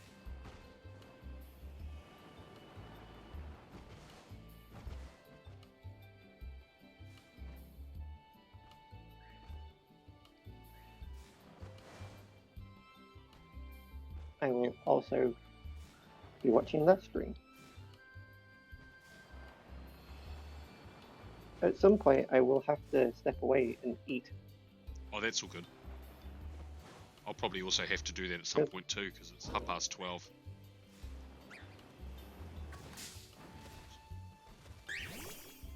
It's a weird thing that you're in New Zealand and I'm in the UK, and today we will probably wake up and go to bed around similar time. Yeah. But you do also have that superpower sleep skill, so... That is true. And no, Apollo, no one wants to see that. Some of the... Apollo's like, I want to see a wild alpha mega Pokemon. Some of those wild alphas was kind of scary. Like, they just come at you. I don't want to see some obscene mega, just giant mega running at me.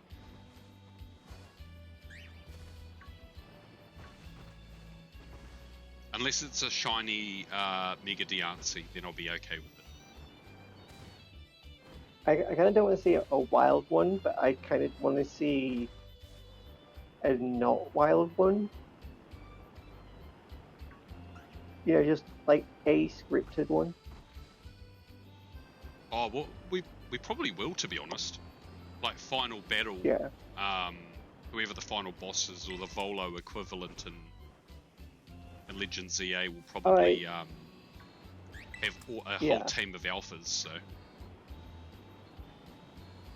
I hope it's AZ, and I hope he has an Eternal Flower Floette that I get at the end.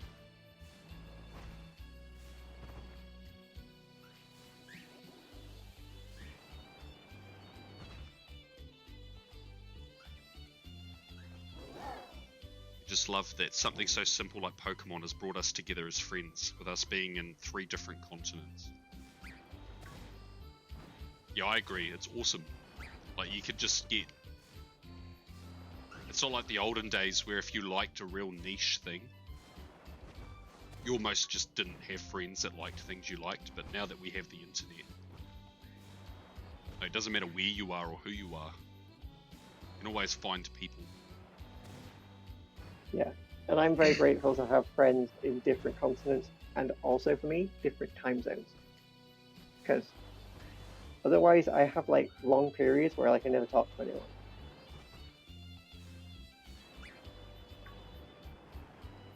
I'm like that in general. I'm real bad at keeping in touch with people. Life gets busy. I mean, that's totally fair. I want mythicals and shinies to be huntable in this new Legends. Oh, if we can hunt Hooper and Volcanion, oh, that's going to be awesome. I want it, but Manaphy wasn't shiny huntable in Legends. So I 100% expect it to not be a thing. Yeah, same. But I am surprised that they didn't let us shiny hunt Enamorous. I kind of was expecting that. But I don't think we could hunt the other Weather Trio, could we? Or the other three? No, we couldn't. I'm surprised that they didn't let us do any of them. Because, like, the way you get those, like, they appear, like, in-game rendered as models, like, they're not cutscene. Yeah. So there's actually, for that one, there's no excuse for them to not be shiny. I mean, the way they're going, it's almost going to look like we're going to play Pokemon, and you can only get shinies if they're wild, and everything else is just locked. Yeah. Which generally is the approach taking. And it kind of does make some degree of sense from a business perspective, because you do that and then you have like the tie-ins with game stores to release them, and like, we've never been able to hunt shiny Zacian and Zamazenta, but it has been possible to get them. Yeah, I do understand it from that perspective. It's just... Oh, I just looked up from Manaphy and there's a yellow young one. But it's more, yeah, like things like this game where they give us those previous game Pokemon that were logged, but we can't get them shiny. Like, I'm like, I get it as an initial thing and make them exclusive to events, but down the line, like, other than the fact that it's unobtainable, no one's going to your local game store. Well, you're not getting the same uptake of people going to the local game store to get a shiny Spectrier if, you know, it's from 2 or 3 generations ago.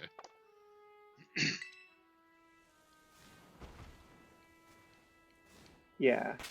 Apart from like all the VGC players who have been replaying Sword and Shield over the past few weeks to get their Calyrex. Oh. The 2 shiny Jangmo-Os I got have the exact same nature. Right, we got a mark. We got it! Yeah! Aha! How long have we got? Oh, no, I'm not going anywhere else. I'll just hang around here. I mean, I've got 2. If the Jangmo-O line isn't claimed, in theory, Don't believe it is.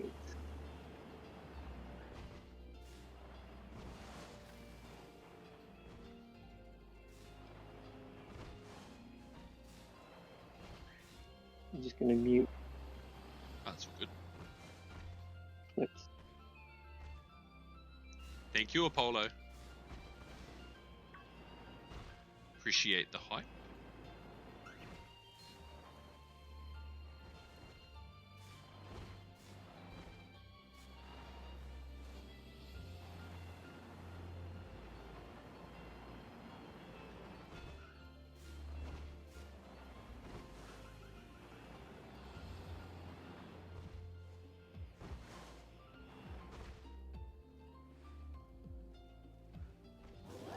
Hey, what's up?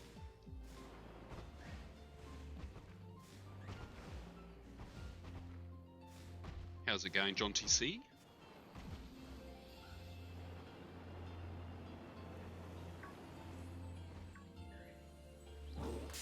Oh, I was hoping that was going to happen.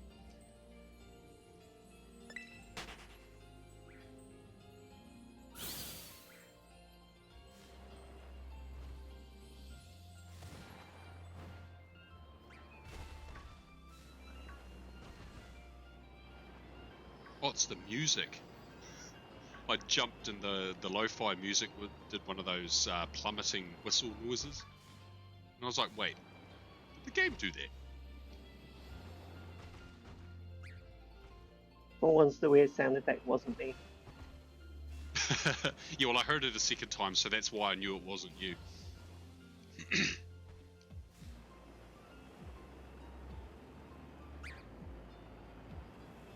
Oh, it's you, John T. How have you been? I've heard you've been in and around Aussie. I think that's what I heard. traitor. A traitor to New Zealand. How dare you leave us for Australia? Ugh.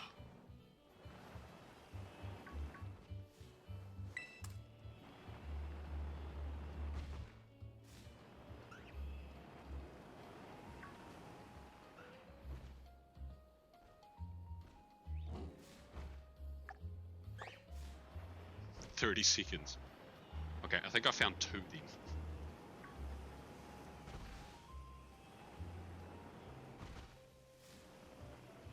Well, that's one of your targets got. Yeah.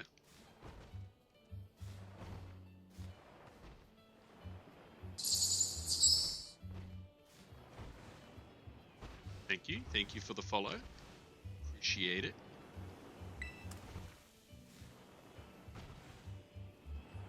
Not like New Zealand. Oh, blasphemy.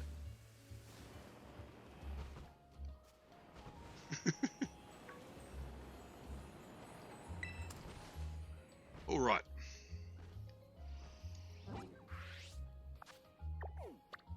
Let's give Charmander a go.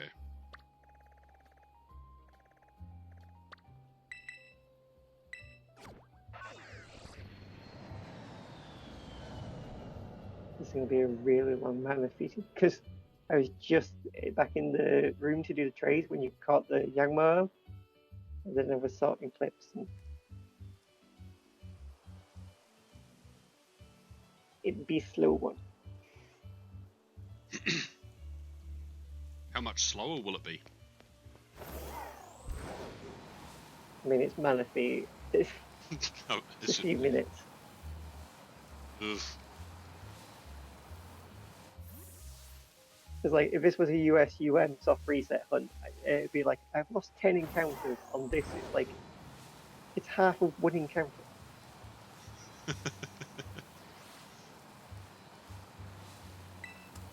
Yeah. I know I've done a lot of insane and ridiculous hunts in the past, but I don't know if I could do a mana fee right now. I don't think I have the patience for it. I honestly think it's a hunt that the majority of people should not attempt. Right, I hope this Charmander down here. Oh, what's that? Yeah, which includes anyone that doesn't have extreme patience, anyone that doesn't really, really love completing a collection, and anyone that has a life. if you have a life, you should not attempt shiny Malachite.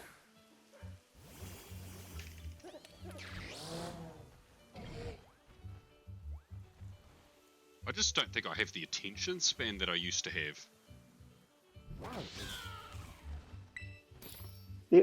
I will say the one odd thing about doing mana feat is it's way more engaging than just about any other shiny hunt. Because you're always doing something. You're not just looking at a screen waiting for a shiny to effectively appear. Like it's a very engaging hunt. And the problem is it's just so long that it is by its very nature quite exhausting to do. Yeah. So Yeah, I don't really sense. feel like you have good attention, but you do need to have good stamina.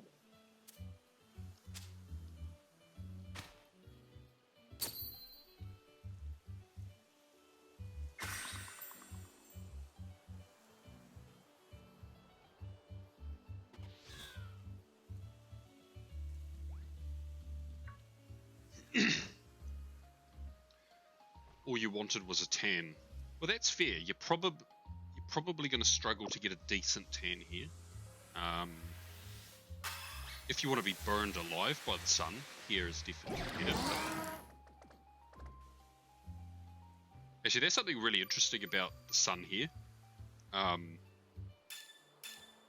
We just have a lot of UV exposure. So even on cloudy days, sometimes you can get real bad sunburn. And on hot days, it's... yeah. If you're not wearing sunscreen and you don't tan... Yeah, a lot of people don't realise, especially a lot of people I know that live in Australia, like they'll live in places like the Gold Coast and those really hot areas, and they talk about it. They're like, the sun's just different. Like, it's not as hot, but you can feel yourself cooking. Whereas in Australia, like, the sun's hot, but you feel warm. It's weird, yeah. Our sun's feels more intense, but less hot. I assume that's only a problem that you actually go outside. Look, I touch grass sometimes, okay? Like now, look, I'm running I through know you do. grass with my Maraudon. See? I've seen your pogo streams. I know you go outside. Oh yeah, that's true. Similarly, pogo is the only reason I go outside.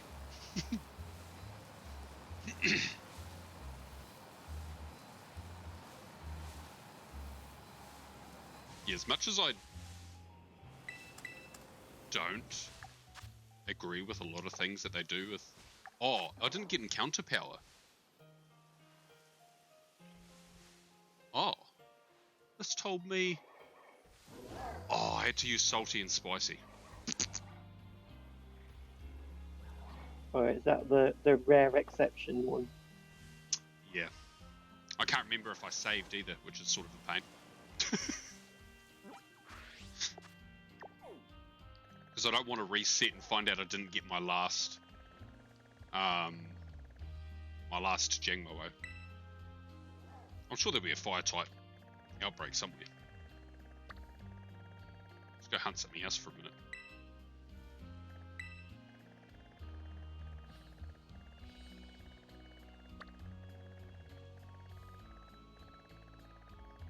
It's a shame that this is Twitch and not YouTube player, because if it was YouTube player, I could rewind and check. I think you can do that on Twitch, can't you? You might be able to do as a streamer, but as a viewer, you can't do like the rewind. Oh. Oh, that sucks.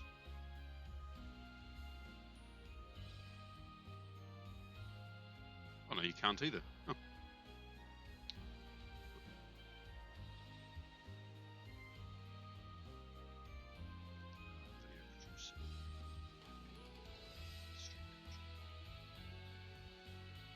Right back. Yeah, scratch that. There's no fire type outbreaks.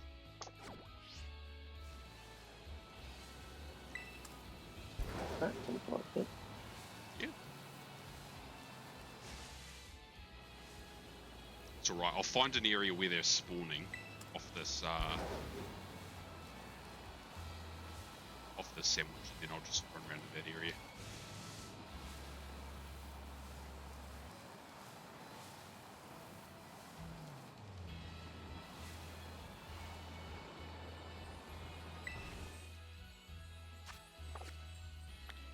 It's funny because, like, talking about getting a tan, as a trans femme that's on HRT, I used to like never feel cold. Like I was someone that could wear a t-shirt in winter. But now... And now it's like 5 hot days a year as far as I'm concerned. Oh wow. Yeah. Like, it is a complete hormone thing, how you react to temperature. Ah. That's quite interesting. Yeah. I saw some advice beforehand which basically went, be prepared to always feel cold. And I was like, yeah, whatever. And then I was like, nope, get it now.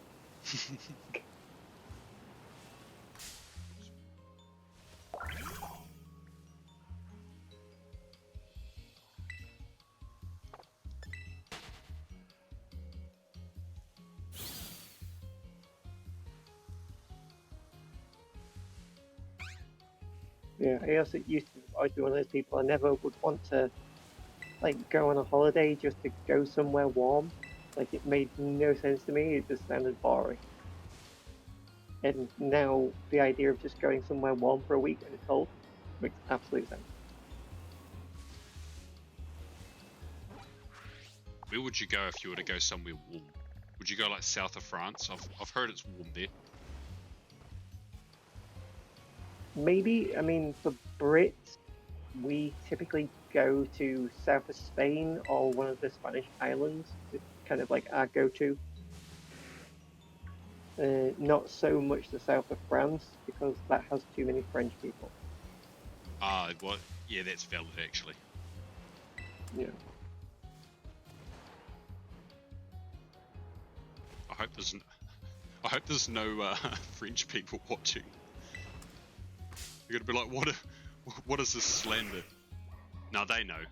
The thing is, I've seen this many a time with like French viewers, and they're always like, "Yeah, fair." I think it's like But I will say, yeah, I was gonna say, I think it's like, isn't it one of those rivalry things, kind of like we have with Australia, where it's a bit of banter, where people from the UK say they don't like French, and the French don't like people from the UK. Yes, it's banter.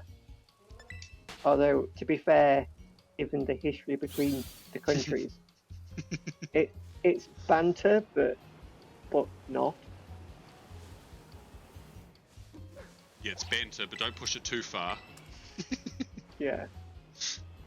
But I will say, one of the favourite places that I've been to is Basel in Switzerland, which actually sits right on the edge of Germany and France. It's like a tri-border, and you can actually like cross a bridge, and there's a point where you can be in all three countries at once. Oh, that's so cool. Yeah, and it's a really beautiful city. If you ever get a chance to go, it is really worth going.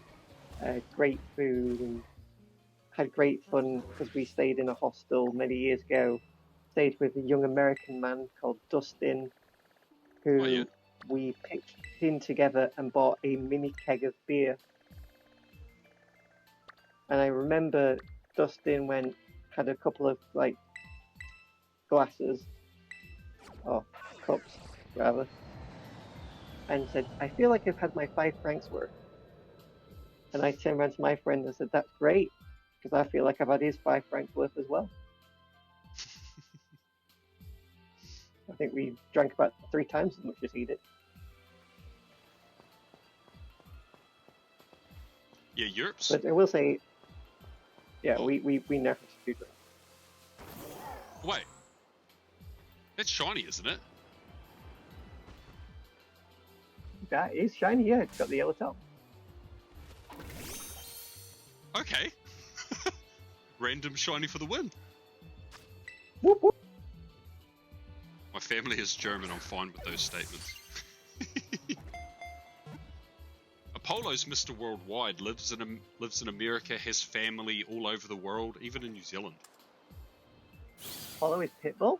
Yes.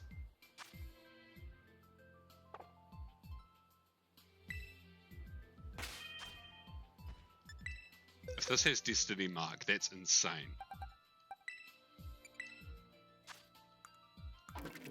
Okay, it doesn't.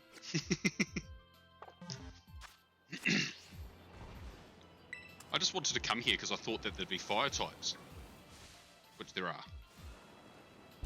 So I might as well use my sandwich for something.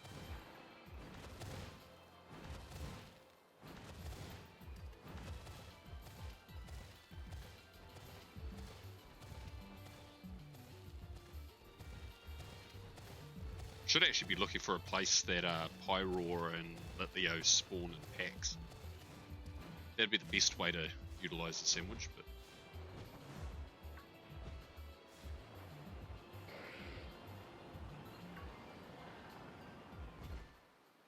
I like doing things the hard way.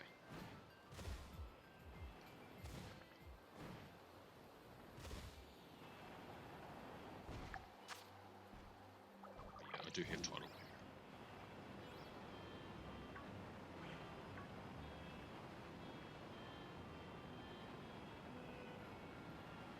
I wonder what the odds are, even with a sandwich, of getting a shiny Dunsparce with the mark that evolves into 3 segment.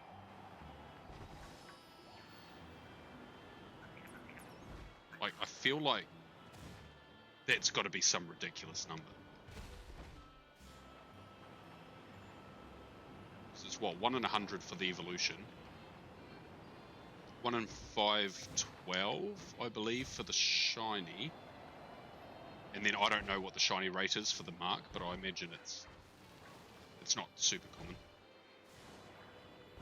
Don't know what the mark card is. So I wouldn't be able to look that.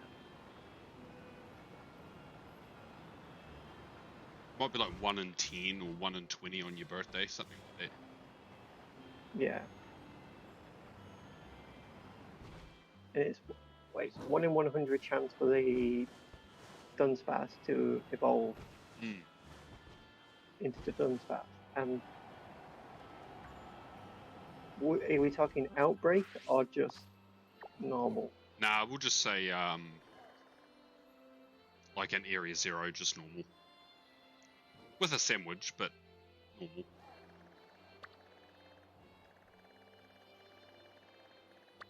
Right, so I think it's...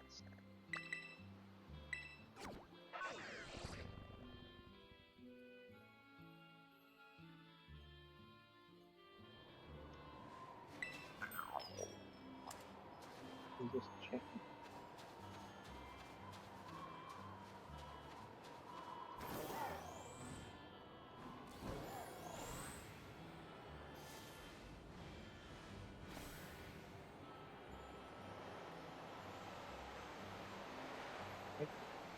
I'll never find a new bit. Oh yeah, true, because Anubis is probably the only one who would have actually worked out those odds. Either that or Matt. Yeah. So it's with Shiny Charm and Sparkling Power 3 and no outbreak, it's 683. Okay. So it would be 1 in 683 times by 100 for the Dunsparce times by, if we say 1 in 10 chance for the mark for the birthday, then it'd be a 1 in 683,000 chance to have all the reasons. Wow. Sounds So like a quite challenge to me. unlikely. So you're saying there's a chance? Yeah. What I'm hearing is it's possible, just extremely improbable.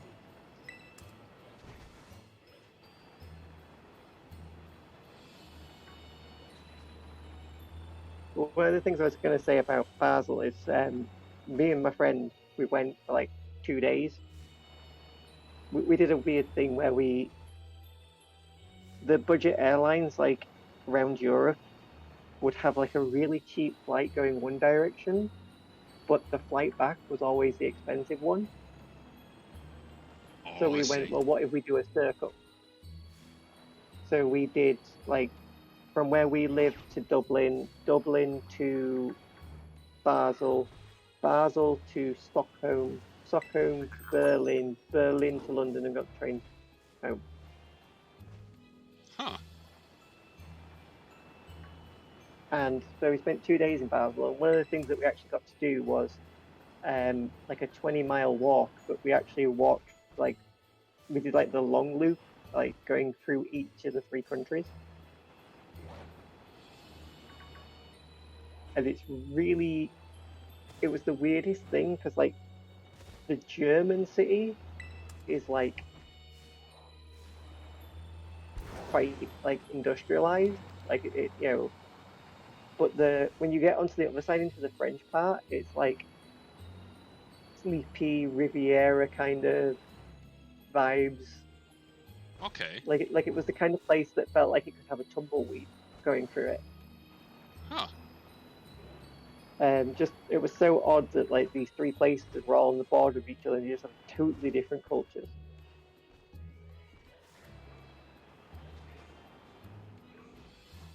But I will say the people in all 3 places were very friendly and nice.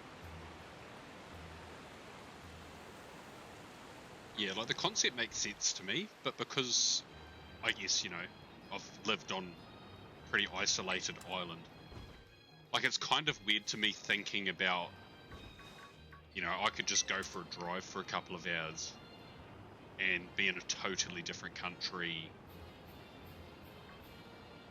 or even have passed through a couple of countries. Like, what? Yeah, and it's funny because one of the things which people outside of New Zealand and probably Australia don't appreciate is the distance between Australia and New Zealand.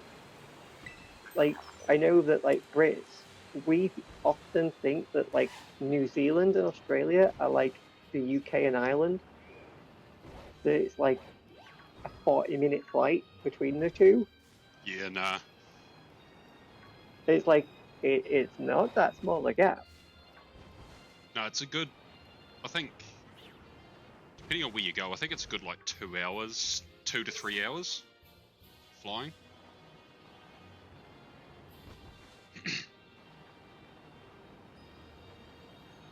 But at least Brits know we exist. I know for a fact there's plenty of American maps where New Zealand's just not there. Yeah, I've seen those maps, and I must admit, like I do, like I'm one of those people that I notice it's missing and feel bad for New Zealand. But I think what makes it worse is that the joke is that Australia's not real. Like, but Australia's always on the map. I was like, why are you not saying that we're not real? At least it would be like, it would follow that continuum of just forgetting us, so then it would turn into that whole meme thing. Oh, we're never on maps because we don't exist. New Zealand does exist. I know it exists. I saw it in Lord of the Rings. Yes. Definitely based on fact. Yeah. Right, well I have 4 more manifests to check. We have a bashful, not shiny. A sassy, not shiny. A careful, not shiny. And the final one is bold, but not bold enough to shine. Ah. So we reset. Should I be expecting to have my eardrums exploded if you do get the shiny? No, because I'm not like you'll know if I get the shiny, but I'm not like a loud overreactor. Oh, okay. Like I'm one of those people that gets quieter when I'm surprised. I've been shiny hunting like IRL around people, just playing it myself without streaming, and I'll get a shiny and I'll be like, oh look, I got one, and people will be like, Yeah, what do you mean? And I'll be like, oh, I got the shiny, and they're like, oh, are you not excited? I'm like, yeah. Yeah, when I'm playing Pogo, because obviously like being like lead for my community, I'll be like, running like a raid day or something, and someone will be like, hey, what does this shiny look like? And I'll just like pass them my phone, like I'll say, oh, it looks like this. I've just got it. And then there'll be like other people like we have one lady, she's wonderful, love her to bits. When she's got shiny. Like there will be dancing and wheels. I love it. I love when little kids do that. Like the kids are out playing with their parents and they're hearing everyone else get a shiny, and they're getting a bit bummed out because you don't have that sort of patience when you're little. And then all of a sudden they'll get one and they'll just lose it. They'll start like jumping around and like look and like showing everyone, and it's so wholesome. It is one of the best memories I have. I can't remember what we were raiding. I think it might have been Regigigas, but I'm not 100%. But we had two little kids with us, and no one got the shiny, but both of them did. So we had 2 kids get it from the same raid, and they like one of them was excited, but 2 of them at the same time getting it was like chaos, but brilliant. It was a wonderful memory.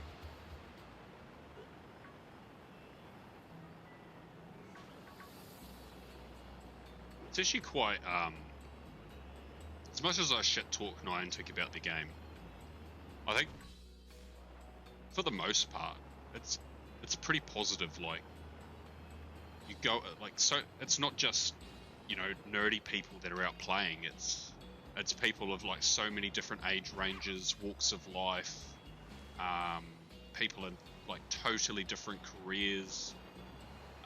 You just get to meet so many unique people and just hang out and chat. And they're probably people you never would have met. Yeah, absolutely valid. I've made a ton of friends through Pogo that I would never have made any other way. Like there's an elderly couple. They must be well into their 80s by now, and they just decided to play Pokemon Go because they wanted to get out, they wanted to get active, and they just wanted to meet people in the community. Like, I guess when you get a lot older and you get a bit out of touch of what's going on and what people are doing, like it's a good way to re-engage yourself, and it's not a stressful game to play. Yeah, absolutely. I remember there was a thing in the UK for a while. I don't know if they actually started doing this, but they were recommending doctors to prescribe people who had social anxiety to start playing Pokemon Go. Oh, that makes sense. Because it was a way for them to kind of like integrate and meet people, but in a low stakes environment. Yeah. I know running our community, we have a number of people who have social anxiety issues, but they're still active parts of our community because they find it an environment where they can feel comfortable still. Yeah. Yeah, no, I totally get that. In fact, Pokemon Go was actually, it's a few years ago now, but when things were pretty bad for me mental health wise, I was essentially a shut-in, and it was literally Pokemon Go that got me outside, and then I'll start meeting a couple of people, and if it's too stressful, I can sort of ignore them and be on my phone, and there's no pressure. And then eventually, yeah, you just get used to it and going outside, and so I totally relate to what you're saying. Yeah, I think Pogo gets a bad rep sometimes, but it really is a wonderful thing that's done a lot for a lot of people. Definitely. Like, I know for me, one of the best things that Pogo did was it gave me something that I could actually do with my dad, because we were very, very different people. Like, I'm someone that's sat happy in front of a computer, and my dad was someone that was happy with like tools. Oh, you have Silent. Yeah. Apollo messaged in the chat. He said Sarah came to love Pokemon because she joined Pokemon Go. It's awesome. I'll just click till we see. Yeah, I'm just getting away from everything that's going to run at me. Which is like everything here. It is a female, which is sadly the more common of the two genders, but no mark. Right?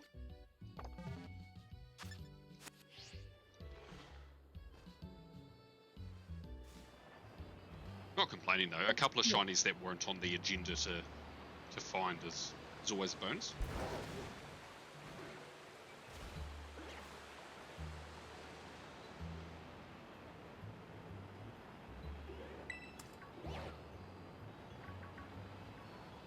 Wonder if Litleo's been claimed.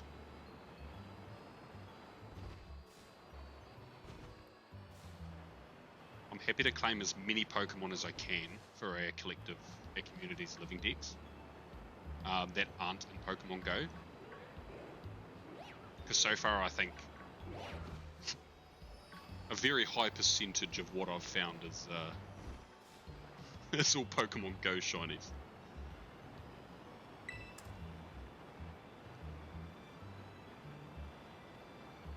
We all have our niches.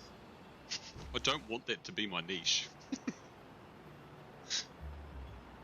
But the thing I was going to say before was like, I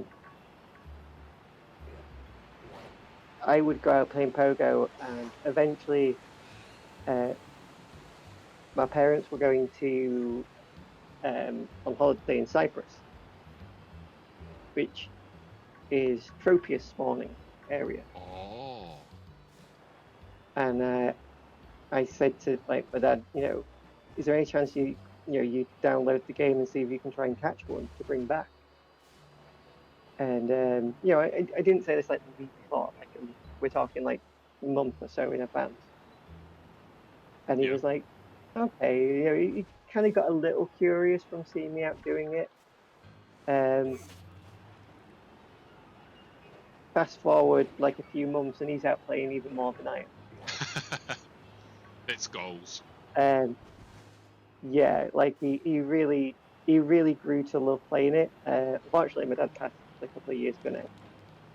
Oh, But sorry about that. it was, it happens. But it was really good for us because like it meant that those like final few years that we had something really in common that we could actually share, and we'd Yeah. never had that. And so Pogo for me will always be very special for giving us that.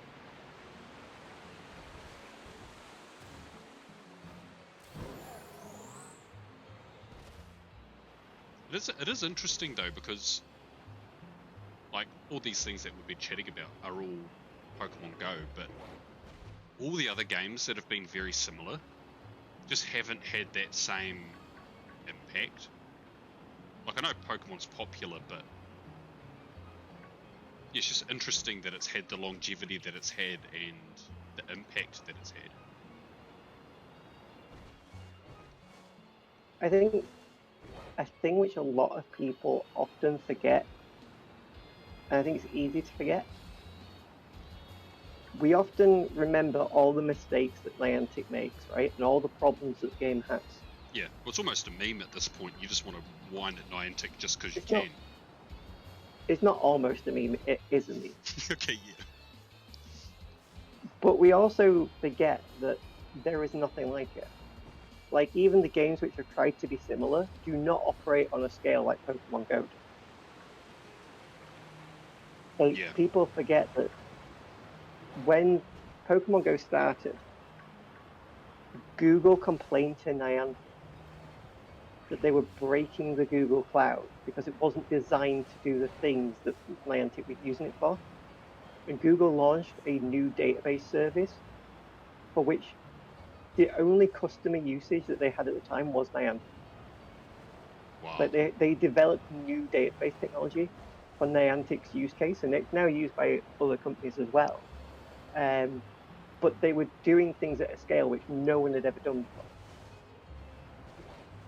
Well, And when you're making code like that, and you have that legacy code, right, that you start off with, it's going to be a glitchy mess. yeah. It's just the nature of it. And so I think a lot of people sometimes forget that part of the reason why Pogo has so many issues is just because it was and still is in many ways absolutely groundbreaking technology. Yeah. And, well, Google really Now, only if had they their could, self to blame for that, because I believe it was them that ran the April Fool's little mini game thing yeah, that was a few years before development started for Pokemon Go. it was a spin-off from that. Now, if only Niantic could learn how to code for time zones correctly, so that they don't have to keep messing up New Zealand's event. Yeah. Yeah, to be honest, even though there's always some issue, like for the most part, like the game's not unplayable. The game's definitely like there's nothing stopping you doing pretty much anything you want in the game at any time. Which, yeah, when you think about how massive it is, that in itself is actually quite amazing. Yeah, you just might have the problem in New Zealand that if the thing you want to do is the current event, you might be waiting a little while. Yes. Because I will say, like running a British server, I do make a point of posting like when there's been an issue in New Zealand, even though it doesn't like affect us. I do make a point of posting like those news updates so that people have an awareness that there are issues elsewhere. But we do like refer to you guys as our beta testers. Yeah. I think we And we refer are to ourselves as grateful. beta testers. Yeah, we are grateful that you have the issues so that they can be fixed by the time that we have to play the event. I just hope that when GoFest happens, if the game's way too laggy, please turn off the confetti. I'd rather have no confetti in a game that works than have confetti and the game that keeps crashing.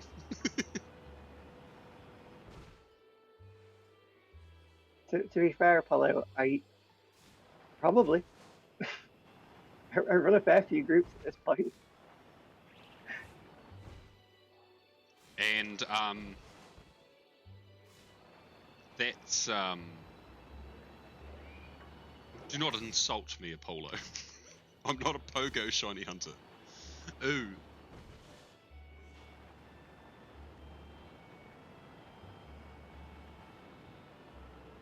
According to all the shinies I found in the past few weeks, I'm not a shiny hunter at all anymore.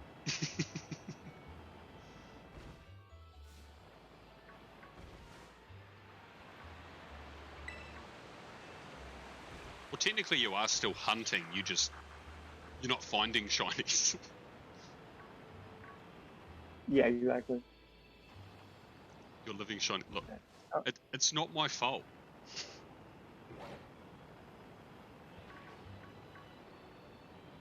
Look, I'm way over odds for Venipede. If Venipede would hurry up and shine,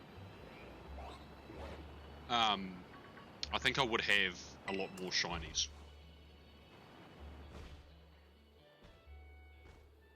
Pogo shiny hunter, be proud. Stop. By the way, I did just look, and Litleo has not been submitted yet, so it is a new one. Okay, well, I think my thing's just finished. Yep. And Yang Moo, none of the lines have been submitted. Okay, well, I guess I'll add Jangmo-o and I'll add Hakamo'o. I'll leave Kamo'o for now.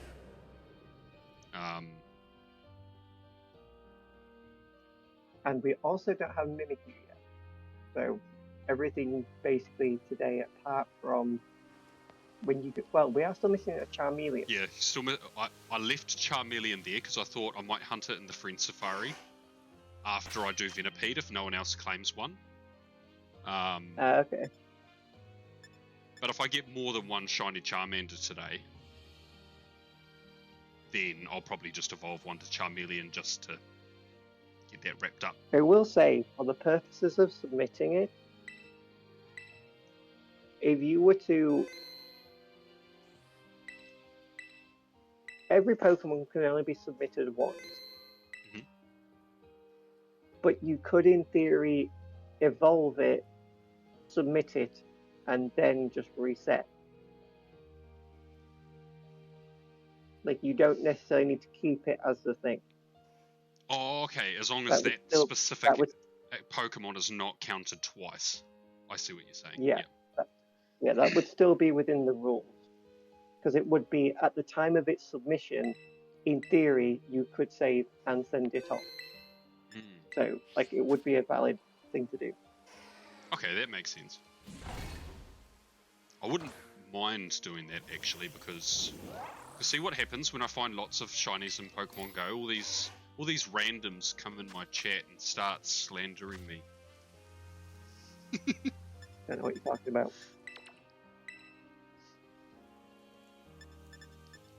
I've never done such a thing. I'm just excited for GoFest, that there's a chance that there might be something left by the time the event rolls over to Europe. I'll have to make a tough decision. If I haven't found Venipede by the time GoFest comes around, do I intentionally not check any Venipedes? Or do I just accept that I might get it and bite the bullet and just check them? Like, it's gonna hurt me. You know what? Look, you're a shiny hunter. There's no way you have it in you to resist checking them. I know. Just be real. And also, in all honesty, like, if I've started an actual shiny hunt and I just happen to find one and go, I will still complete that shiny hunt. Like, I'm not going to give it up because, I mean, what a waste of all that work.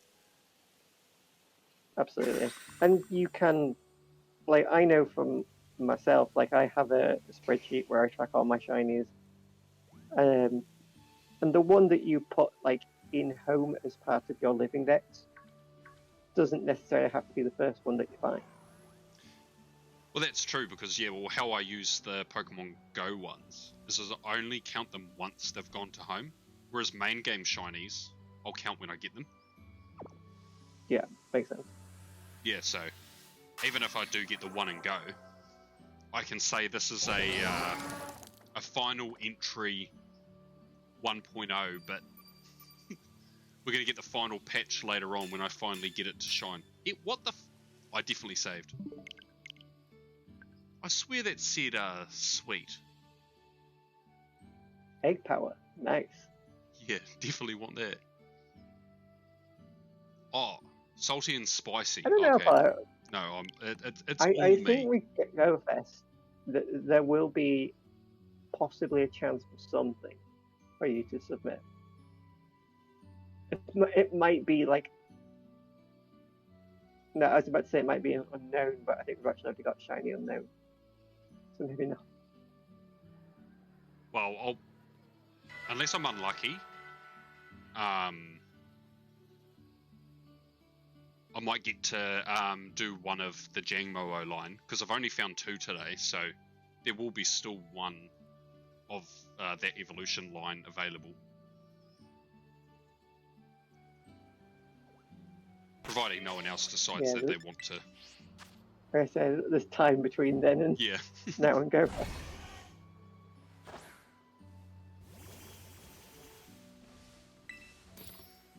Right, 3rd time's the charm for the sandwich.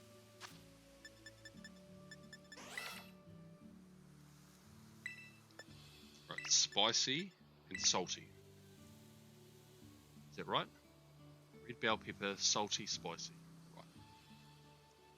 I swear, if this gives me something stupid. Well, you might need to find a different guide. Yeah.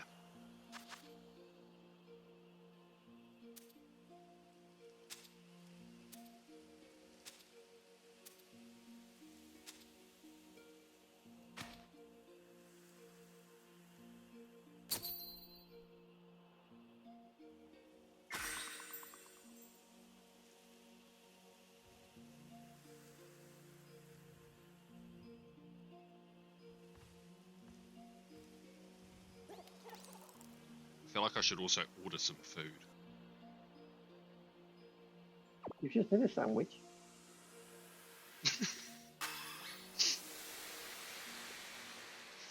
Have you made the correct one? We'll soon see. Also, I did see your message, Apollo. I don't know what you're talking about. No one. I don't know who I called random. What are you talking about? There's no proof of that. This isn't YouTube. You can't go back and see it. Well, not until after the stream's finished. Shh. Only if I make the VOD visible. Fair.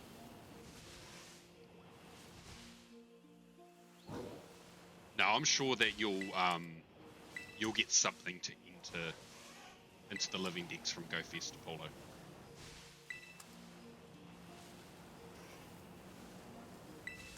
I know that this year the shiny rate is boosted, but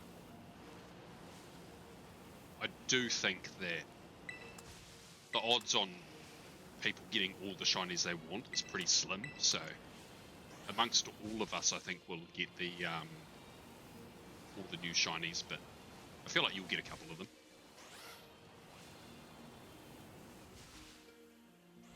Oof, ads, didn't hear what Profi was saying. Oh. I'll just make the VOD to only visible to subscribers only. Alright, you didn't miss anything, Apollo.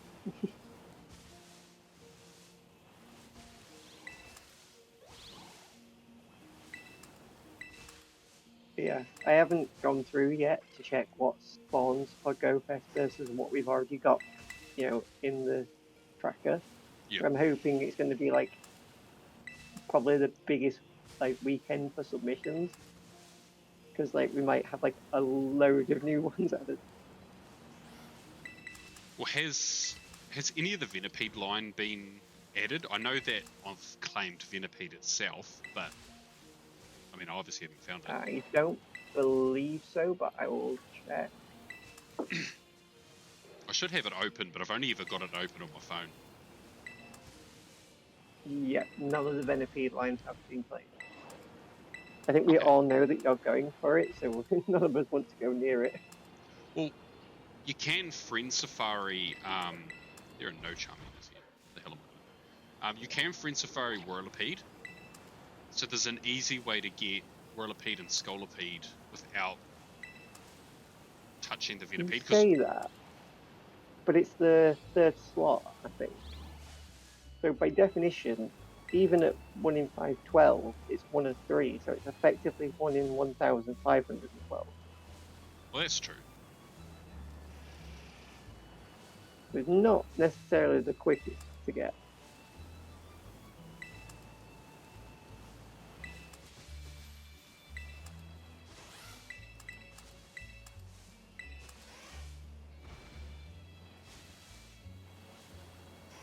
Yeah, but if anyone does decide that they want to do that hunt, like that doesn't worry me because it's literally just the Venipede itself that I'm hunting. Like I won't evolve it. I have the other two of the evolution line already, so. Yeah, makes sense. But yeah, if you don't get it beforehand, we will hopefully finish it through GoFest as a group. Yeah.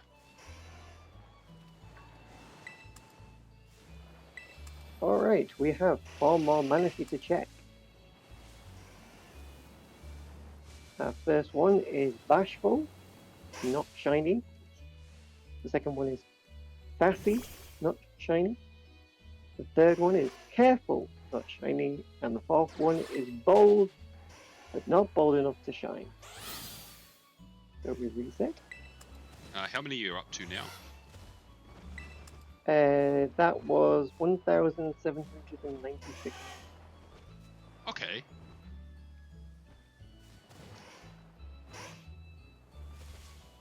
That's not too bad. I feel like now that you're over 1,000, you sort of must be in that space where you're on a roll.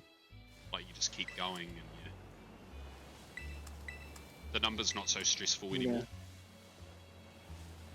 Yeah. I mean, the thing is, with a hunt like this one, it's never really particularly stressful. Like, the thing to remember is a lot of it is about how you approach it, mindset. The odds of any given Manaphy being shiny are exactly the same as any other.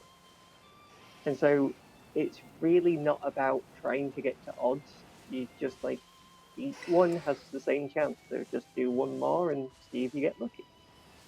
Yeah, that's I very just true. wanted to like give myself a target numbers wise, because I'm someone that's like put off doing my Manaphy checks for quite a while. Like I took a long break from it, and that wasn't so much taking a break from Manaphy, but like I was shiny hunting every day, doing multiple hours for about 3 years straight, and I kind of just needed to have a break from shiny hunting.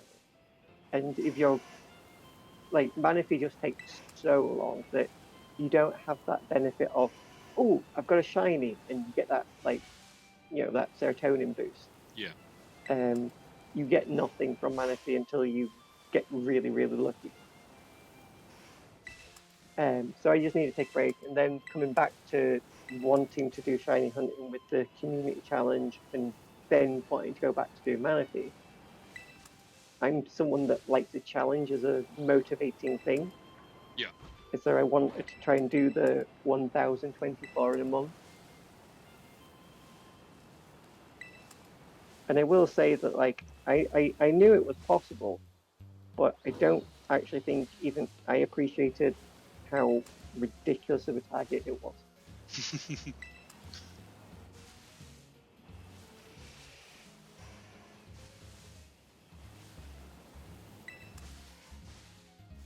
Yeah, I've I've approached a lot of hunts like that in the past.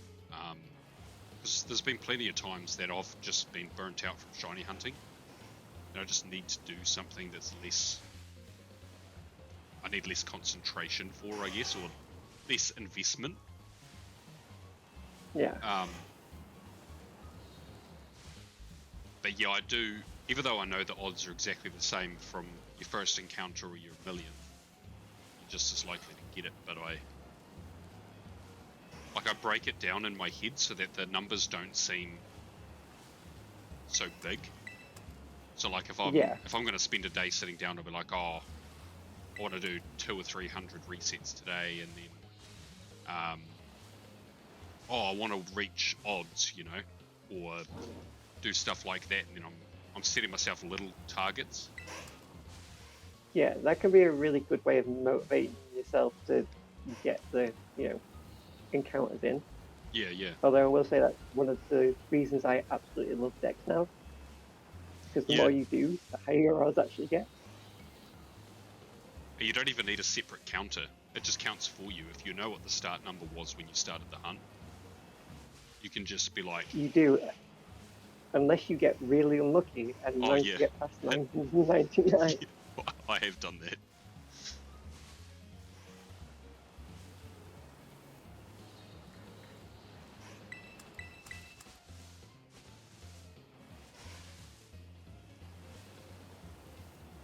But no, I mean, honestly, Gen 6 is still my favorite generation to hunt in. Because, like, SB is okay, but honestly, I find SB shiny hunting to be more draining than, like, just about any other method. Yeah, I agree with that. Yeah. And, like, Gen 6 has, like, so many just little tricks and things you can do, like a silly little thing like with decks now. You can, like, you carry on the chain if you knock out or catch, right? Well, you don't want to waste money on balls, so you almost always just knock stuff out. Well, that uses up your PP, but you can get the O power for PP restart. And so you want to max out that O power. So that's another thing that you can be working on whilst you're, there's always a little thing that you can add on to make the experience better. Yeah. And in Gen 9, you just make a sandwich. Yeah. Yeah, I do agree with you. I think shiny hunting wise, I think Gen 6 was peak shiny hunting. Like, the amount of different methods that we had, like, there was just variety. Like, we weren't limited to one or two of the same method. Like, Yeah, I wholeheartedly agree. even Masuda method wasn't, like, agonizing in Gen 6, especially if you batch breed. I used to go to the Central Plaza of Lumios, and I could do literally anything else I wanted as long as I held down the joystick, and it would just run around in a circle the whole time, and then I'd hatch my eggs, swap them out, and like I could do other stuff at the same time. Yeah, I think Gen 6, and I also think Gen 7 is very good as well. Yeah, SOS is nice. Especially for Masuda. Like, Gen 8 Masuda is quicker than Gen 7, but, like, not by enough to make a huge difference. Yeah. And then BDSP is, like, BDSP is the first game in the history of the Pokemon franchise to make hatching eggs worse than the previous released game.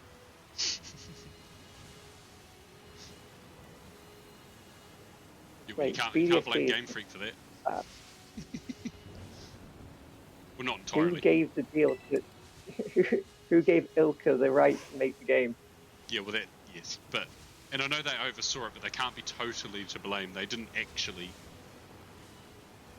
Apollo, would you say it was your bread and butter? Bread and butter.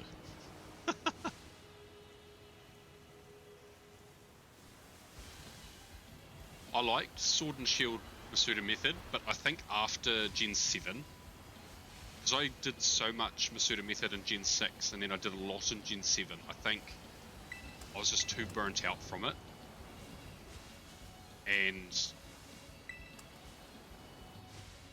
I think the amount of attention that I felt like I had to give to Masuda method when I was doing it in Sword and Shield was just too much, and I was just too burnt out.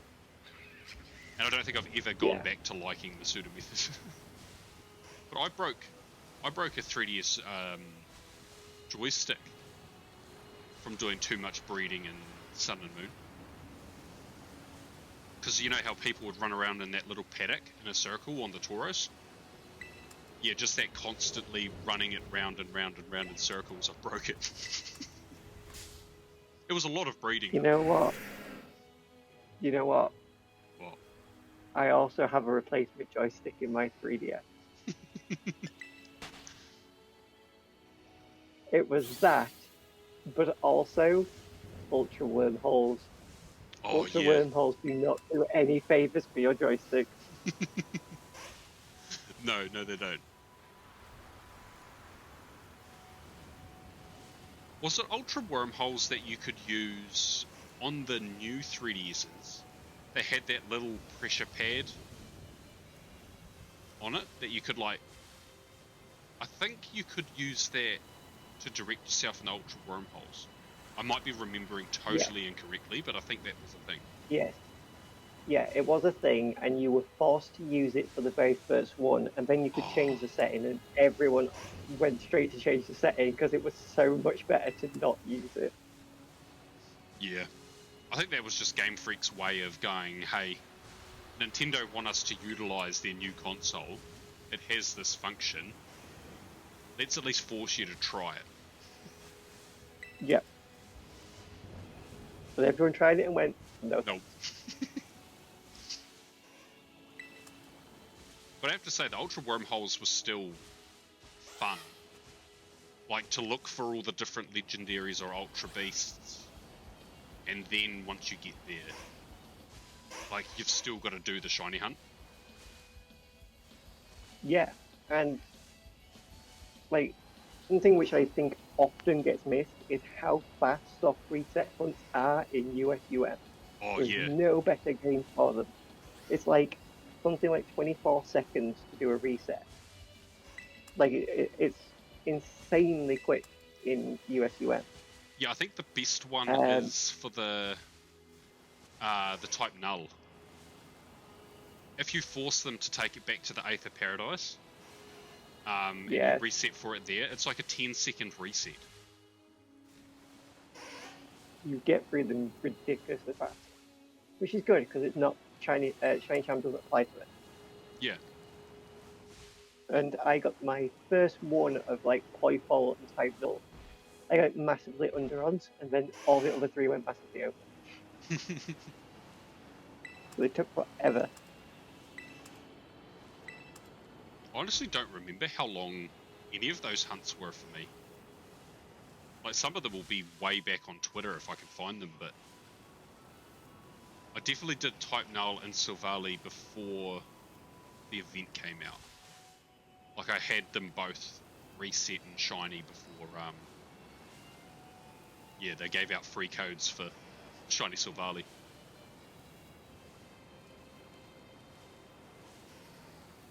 So I must have got them mostly under odds-ish. But if you were going to go over odds on any hunts, it was always USUM was the one games to go over odds in. Yeah. Because it never felt particularly punishing. And I'm just going to say, I'm not going to reveal any details here, but obviously PM7 has released the Johto event, and it's been a while since it happened, so I kind of assume everyone kind of knows what happened with it, but so I'm not going to spoil the result. But I was amazed to see in that everyone was doing Dynamax adventures for the legendaries. No one was doing wormhole hunts for them. Oh, which was ridiculous to me because if you had that many people doing them, they are that much quicker to do via wormholes than DAs. oh, that's interesting.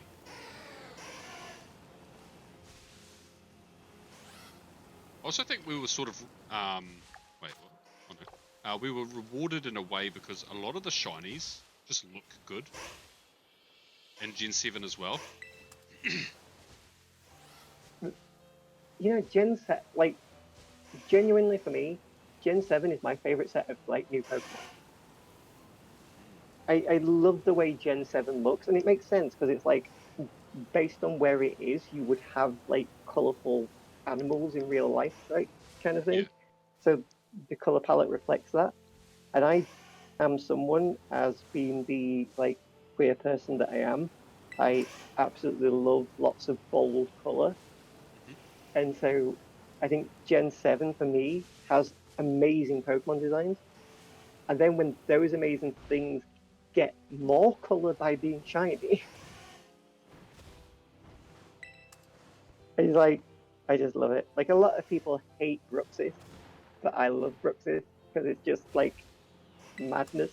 It's just like Yeah. someone just went mad with like a paintbrush and just went, no, just add some of this and some of this and some of this. But but you're right. It's like a super vibrant, even when it's not shiny. But the shiny itself is like totally different, but equally as striking. Oh, I did see that he put out a message saying that there'd be opportunities for more people next time, but I very much doubt they'll reach out. Hmm. I hope though. I hope they give some small streamers an opportunity to take part.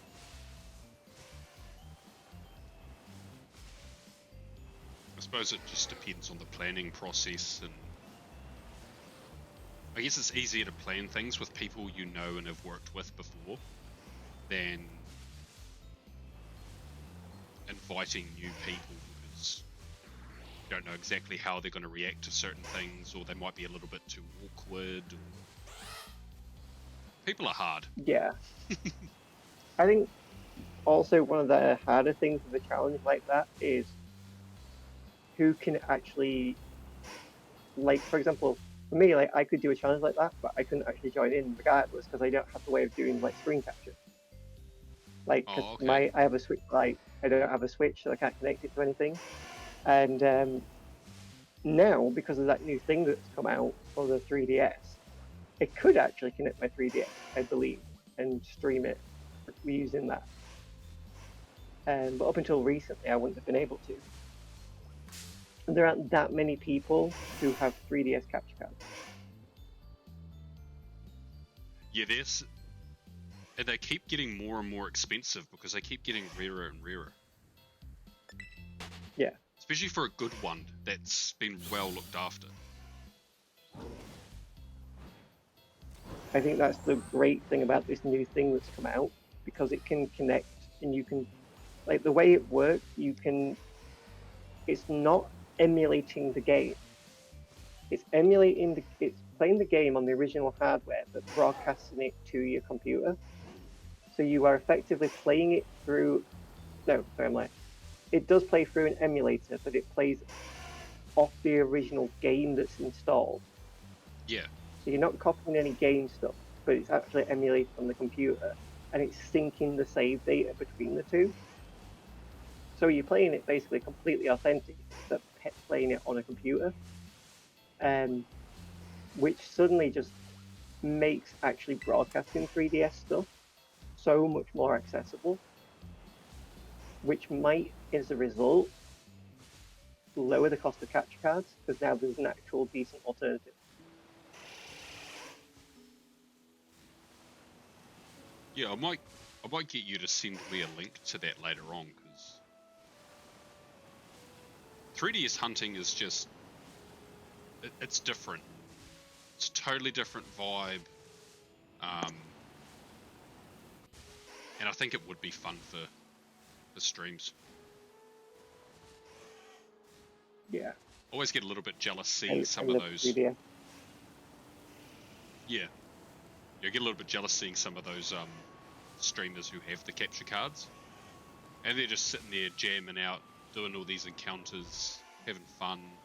And I'm like, man, I'm so limited.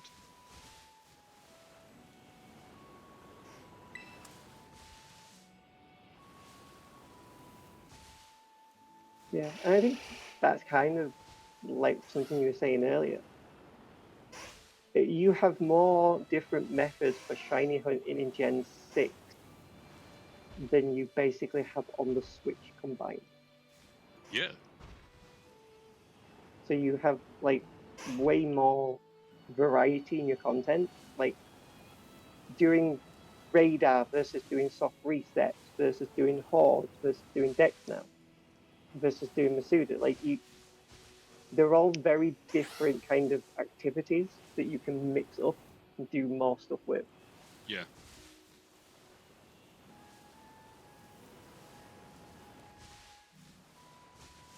Yeah, whoever made that is definitely a gamer. Yeah. So they sit there and they're like, I'm sick of this.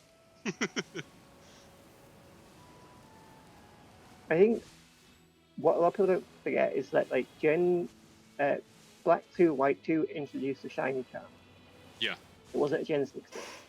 And there was also a shiny boost from an Intralink activity you could get. Yes, I think there was. Which, You're right. Yeah. yeah, which often gets completely forgotten about as a thing. But Black 2, White 2 were the first like really good shiny hunting games. And it was so well received by fans that they basically went, oh, fans really like shiny hunting. Oh, we should add a load of ways to do that. And so they went really mad with the different methods they could do in Gen 6. Yeah, well, Gen 6 was also the generation where they halved the odds permanently. Yeah. And that was part of, the motivation there was people really enjoy shiny hunting. People play the games more if you could actually get shinies at a decent rate.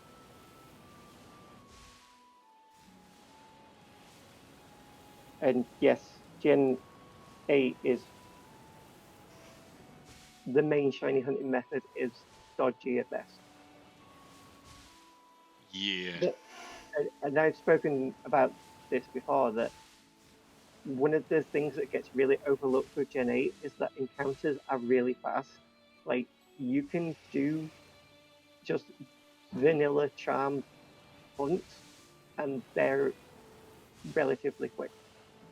It's like the average 1366 hunt in Sword and Shield takes about 6 hours and 14 minutes. I think it works out on average. Okay. Which, Yeah, that is pretty quick. is not as quick as, not as quick as like most hunts in Gen 9 and Legends Arceus, but compared to what came before it, it's not a bad way to do hunts at all. Like I did the Hone Edge line versus just encounters. And that's another thing that I love about shiny hunting actually in Gen 8, and is a thing previous, but some of them only exist in Gen 8, and that was the encounter boost abilities. Oh, yeah, I miss those. So, like, because we had in Gen 8, we had like steel, electric, fire, grass, water, and another one. Poison. Didn't stench boost the chance of poison types? Don't think so. Or did it not? That might be one I missed. I don't think it did. But yeah, we had loads of ways of boosting different ones. And so I did the Hone Edge line using Magnet Pulse. And so I could basically just guarantee that like almost all my spawns were Hone Edge. And just did a normal charm hunt and managed to get like all 3 in under 2 hours. Oh, wow. Yeah, I did that in the tall grass by the Pokemon Nursery in Gen 6. I used Magnet Pull and just did basic random encounters. I can't remember if I had the charm or not. I may have. But it took, hours? and I got it. It was the first shiny I found. Didn't phase. I was like, hey. But yeah, unfortunately, I can understand why it was removed from Gen 9 because sandwiches replace everything else. Like, there'd be no point having sandwiches and abilities like that. Yeah. And that's why, personally, I've said this before, I think the fact that there's no shiny noise is an accessibility issue. Because people that have color blindness find it really hard to spot certain shinies when you don't have any kind of indicator. Yeah. So I would much rather that Gen 9 had like a shiny sound, but the combination of sandwiches and the shiny sound would make shiny hunting so broken. Because all you would do is start a picnic, cancel, listen, start a picnic, cancel, listen. You wouldn't even look. You just everything is by definition in range. So Yeah. you wouldn't even like it would be so boring. But I think if So they added that in, but it was toggleable, so you could turn it on or off, I think that it would make shiny hunting more interesting, but how many of us would opt into making shiny hunting harder? Like Wow. we most of us would leave it on Yeah. and then complain that we find it boring. Yeah, that's true. And so this is why, and this is a hot take, a controversial hot take. All right. The worst thing about Scarlet and Violet is sandwiches. Yeah. I think they actually make it not fun. And I think if we didn't have sandwiches, we could have like abilities and we could have like shiny sounds, and it would be harder to get shinies, but way more engaging and way more interesting. Yeah. And I do agree from the colorblind perspective because I'm like the exact opposite. I'm super sensitive to notice very slight differentiations in color, but even so, like the lighting in this game causes, like the example I always use is Salander. A lot of the times I'll see Salander and it'll be white, and then I'll get closer to it and it'll change to its matte black sort of color, and I'm like, well, that sucks. Yeah. Because it's The not actually lighting in shiny. FB is evil. Like the lighting is so freaking evil. Yeah, like yeah. turn it down.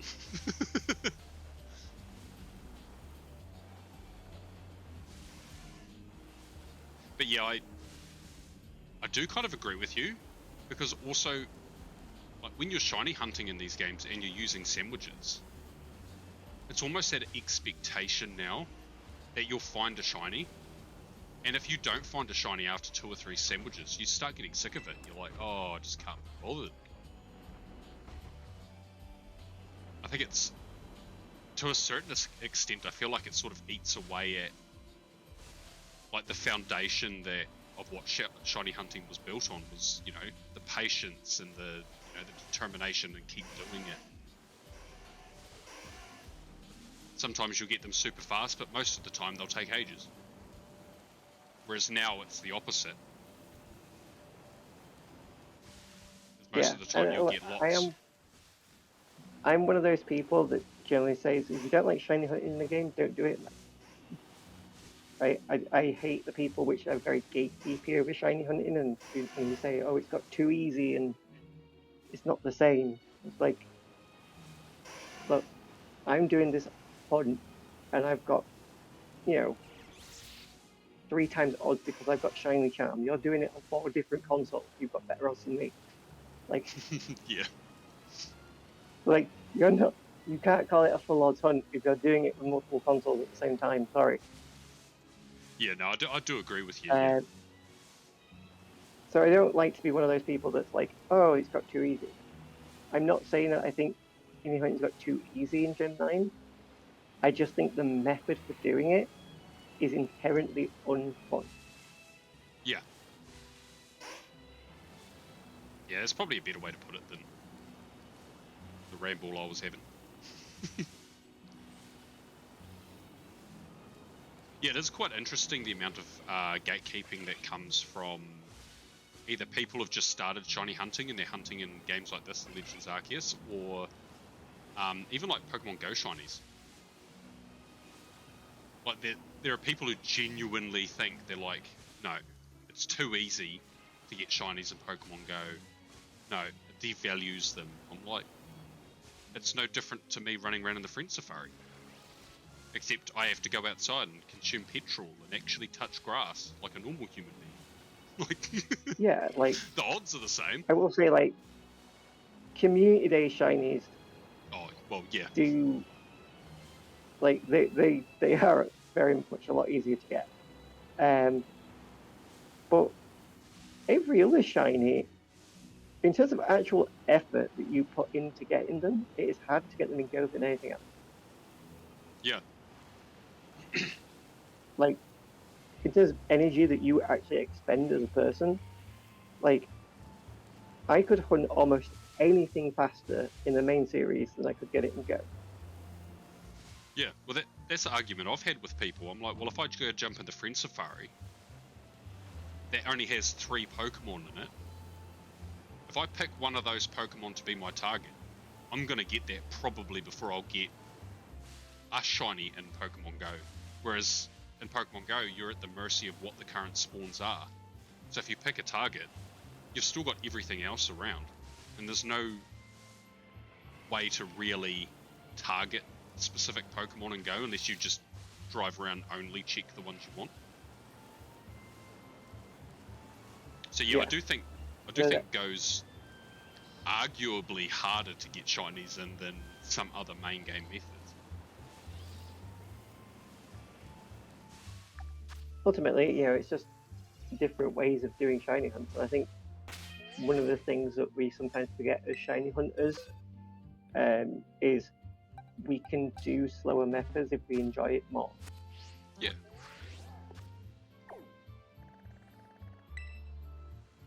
Alright, well, we have some mana feast to check. Sweet. I have an adamant female Chimchar this time, and a not shiny Bashful, a not shiny Sassy, a not shiny Careful, and the final one is bold, but not bold enough to shine. So I'm resetting, and that is 1800. Damn.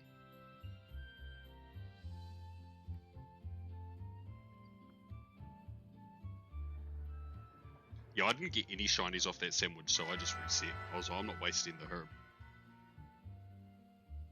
Makes sense. Yeah. I'm just going to point this out, by the way.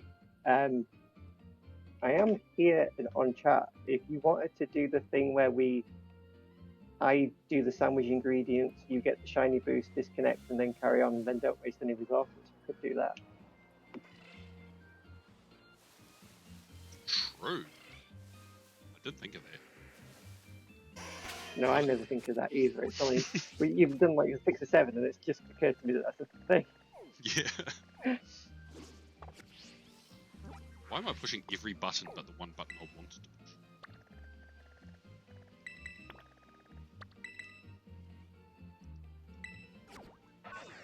Suss myself some food, and then I'll do Mimikyu Hunt, then I'll have a break for a bit while I eat. Fair enough. I will also time going for food myself. At the same time.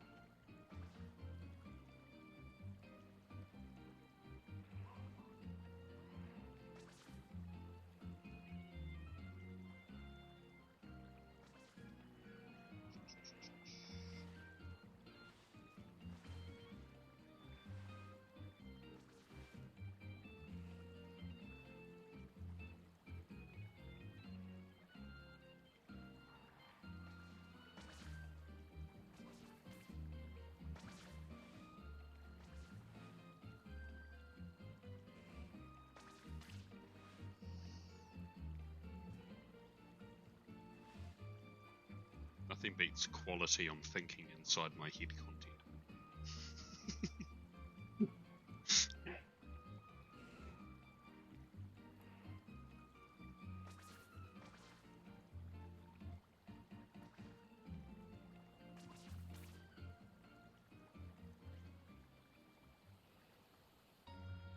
hard part is I honestly don't know what I want to eat.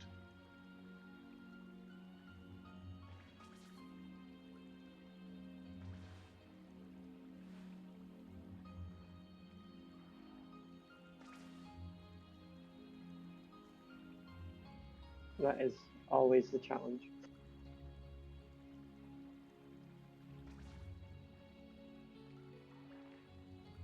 Yeah, they never warned us of that as children.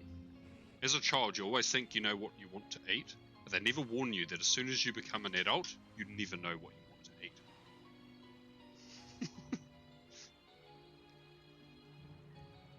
Fair.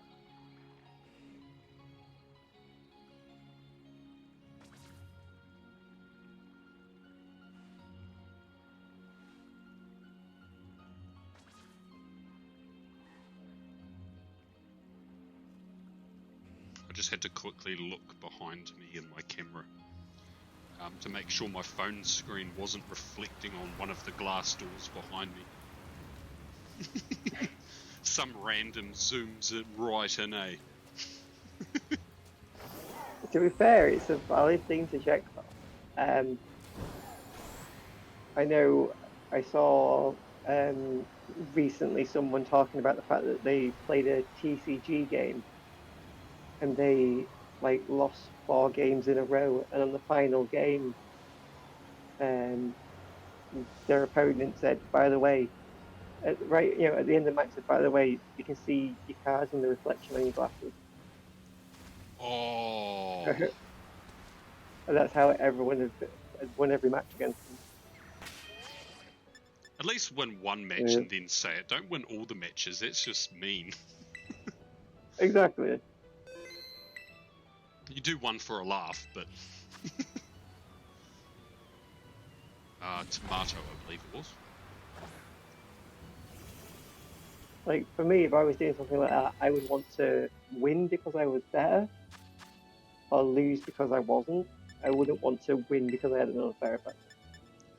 Yeah. Just, that wouldn't be fun for me.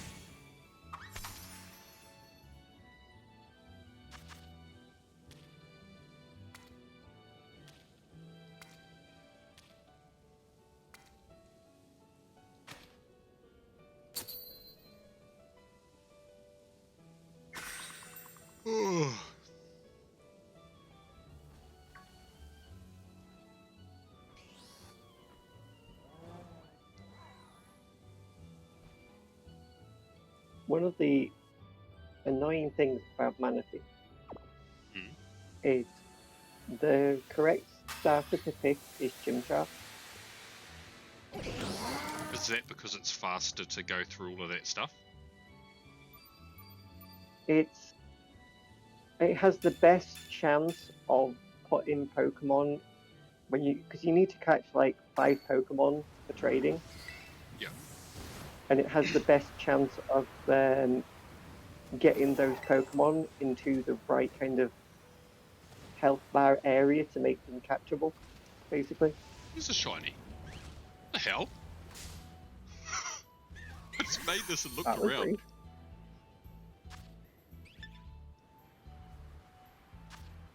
Yeah, shiny, woo! For a second, I thought, honestly, that you'd gotten a shiny, and I was about to be like, hey, what'd you get? You nearly I'd be very surprised if I got a shiny because I'm currently buying Pokeballs in the Pokemon. Have you gotten a shiny starter yet? I haven't got anything yet from it. You haven't even gotten a wild random shiny? No, but you have like 4 Manaphy's, 1 starter, and then 5 randoms that you catch. So like, if I'm on 1,800 Manaphy, then I'm only about 3,000. True, yeah. 800 something, overall. So I'm nowhere near odds for just getting anything.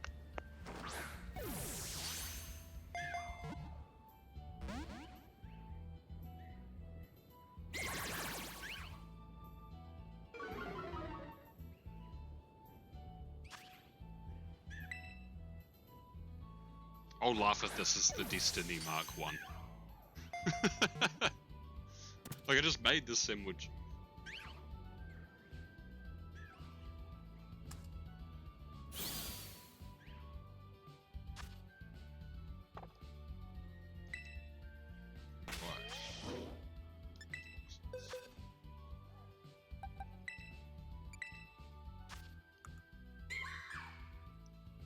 Okay, we started off with an adamant, now we're at a modest. No mark. MQ number 4.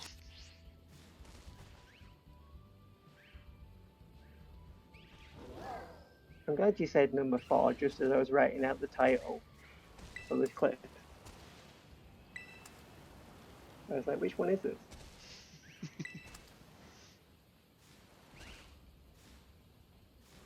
Yeah, Mimikyu might be the one that might become the confusing one. I just have this weird feeling that I'll do Mimikyu, but I'll get Charmander first. So I'll start the stream and end the stream with Mimikyu.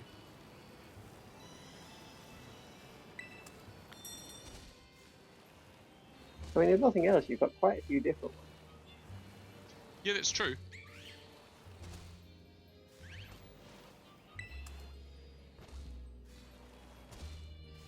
But yeah, one of the things I was going to say is that you basically, it makes sense to pick Chimchar, which is also the one that everyone wants to get anyway. And I'd much rather be picking Turtwig, but you shouldn't pick Turtwig because Turtwig has tackle, which is only 95% accurate. Oh, I see. It'll be also And weak that's to all the the reason why you Starlies. don't pick it. No, because the Starlies don't have any flying moves. Oh, okay, I see. Do they just have what? Tackle and growl or sand attack or something? They have Growl and they have, I think it's normal type peck.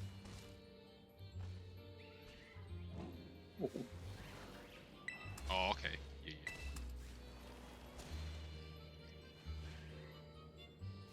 yeah. Yeah. It is actually, Turtwig actually does better damage ranges. Like it'd be perfect if it weren't for the fact that it's not 100% accuracy move causes like pain.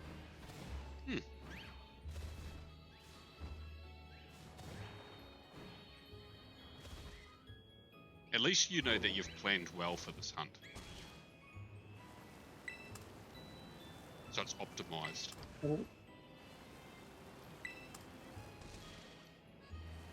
Hi, Smiles.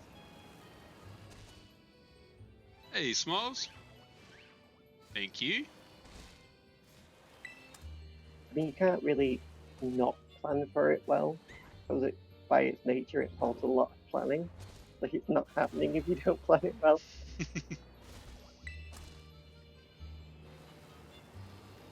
Like, when I was doing the Pokemon Ranger runs to get the Manatee eggs, on the 4th one, I actually watched the speedrunner, like the current world's best speedrunner, Pokemon Ranger. I actually just did it as a speedrun. Oh, okay. Which was, I've never speedrun anything before. And I managed to do it in 5.5 hours, which was nothing close to the speedrun. It was about double the speedrun. But it did get me through playing Pokemon Ranger in 5.5 hours, which was a win when it was my 4th playthrough. So that would have actually been my 5th. I was gonna say, yeah. Runs, just speed runs, Ranger to get the Manaphy egg. Breaks world record.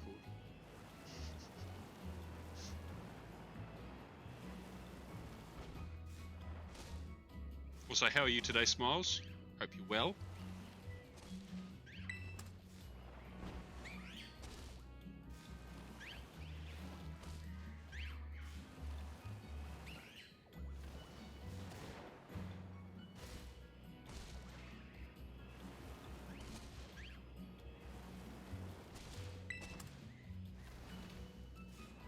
It's going pretty good. I have 8 shinies. I believe I have 8 shinies. I just got a Mimikyu right at the very start of the sandwich. Yeah, 8 shinies. but only one so far with the Destiny mark. This one. My second Jingmo.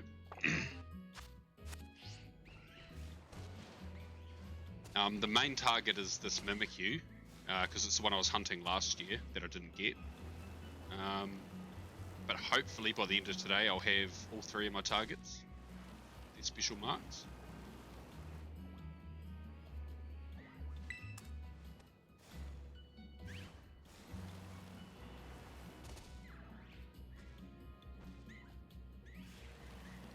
Two years. I mean, I'm not surprised. It's quite a pain. Because I've got Was it the marks. rim style that you were going for, Smiles, this year?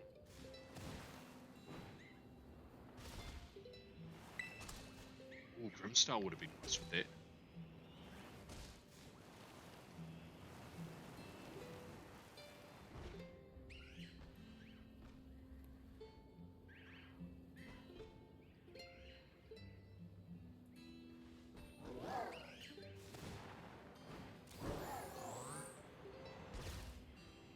I'm hoping to.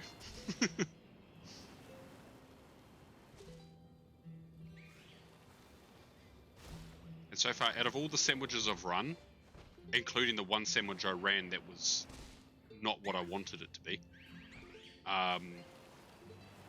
only one sandwich hasn't produced a shiny so far, so I've had good luck.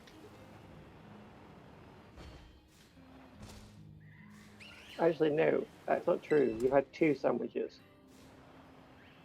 Have I? Because one of them, one of them you started and you saw the egg power and then just reset straight away. Oh, yeah. Yeah, I suppose that is true, yeah. That's very much well, technically speaking. It's like that meme of that guy going, actually. Yeah.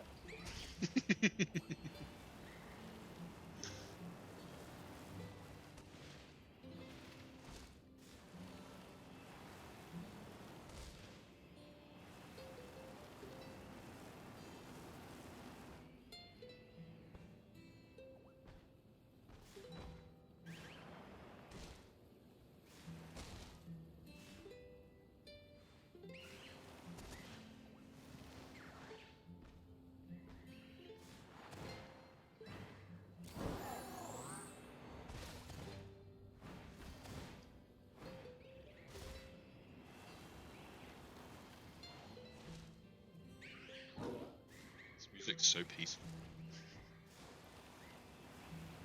It's like the sort of lo-fi I'd want to hear when I want to go to sleep.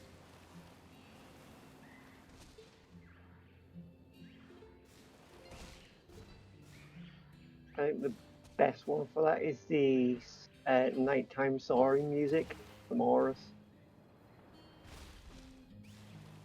That is like the most gentle, peaceful.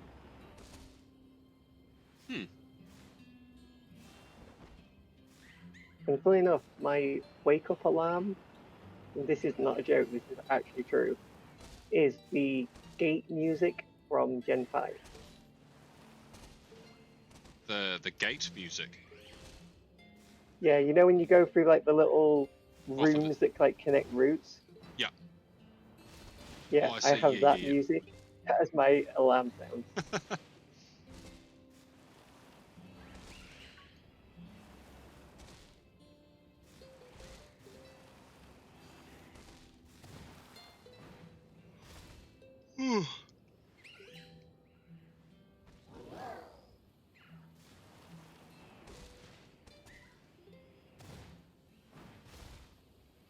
This Terra Slugma.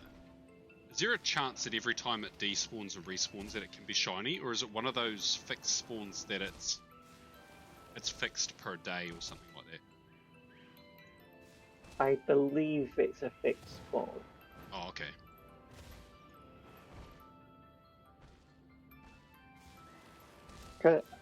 The only reason I say that is because I know when I was hunting Cloth, there was like some static Cloth spawns, and I was like, oh, they could be shiny, and then found out that they were. I think they can be shiny, but they're not boosted by shiny chance. But it is. they're just pollards. Oh, yeah. Yeah, there are, there's some wiglets like that near the start area. Yeah, I think that's what they will be. I think it'll be pollards. Oh, I see.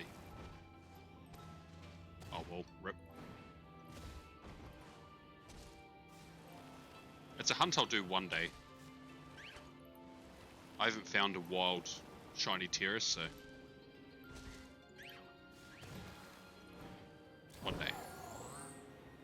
Yeah, it's just not quite the same as alpha hunting. Yeah.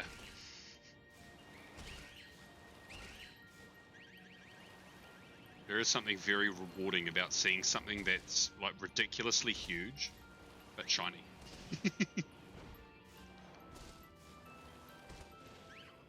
Especially if it's a Pokemon that has no business being that big. And sparkles.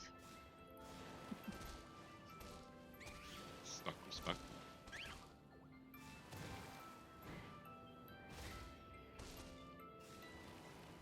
Whoa, that was very close.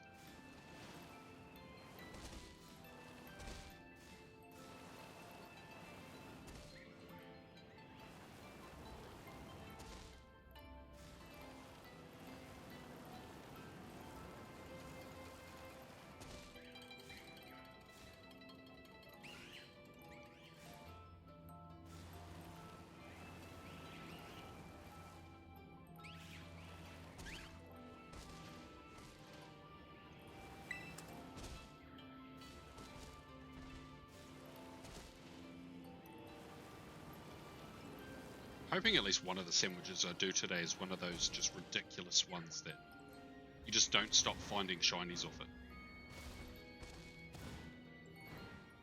it. I just put on a Apollo stream. I've got it muted for obvious reasons. And just as I swap that stream, he pulls a shiny Riolu from a pack. What, did you say a polo stream?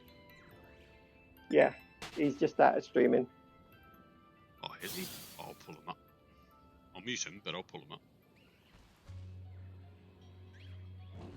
It's like, is there anything more Apollo than him getting a shiny Riolu from a TCG pack?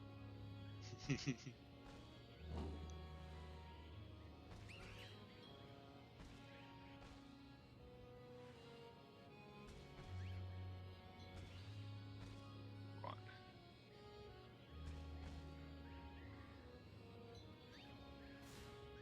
I noticed he went quiet, and I was wondering if maybe he was preparing to go live. I suppose it gives me something to do while I eat. Same.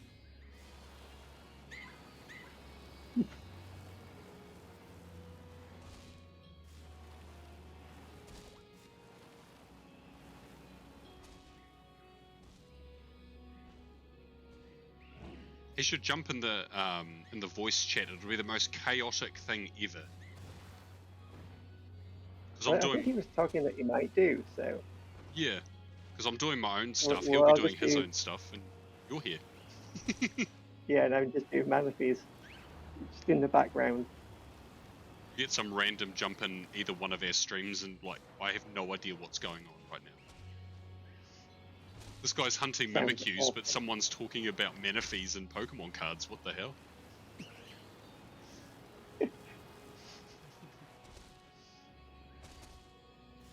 I mean, that sounds very much on brand. You know, the only thing that could make that better would be then if just randomly one of those three people just started doing the poker rap.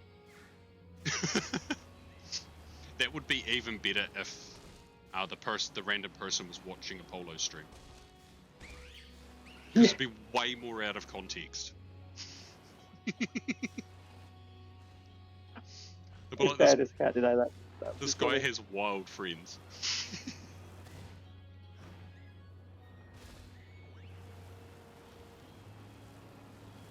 Welcome to the Ace Shiny Hunters Karaoke Night stream.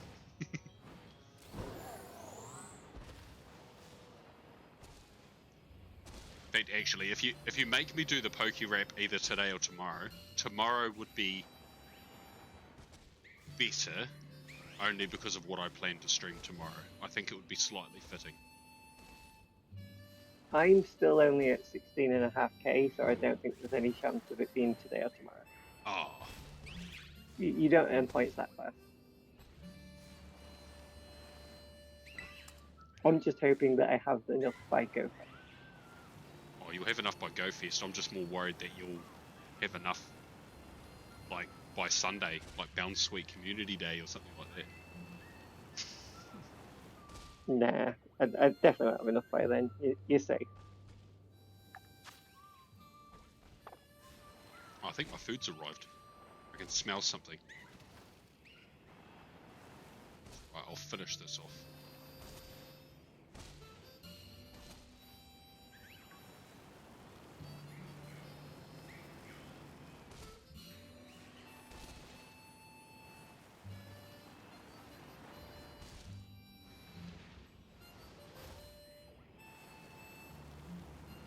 Can I get a second one, please? Please and thank you. Petit please?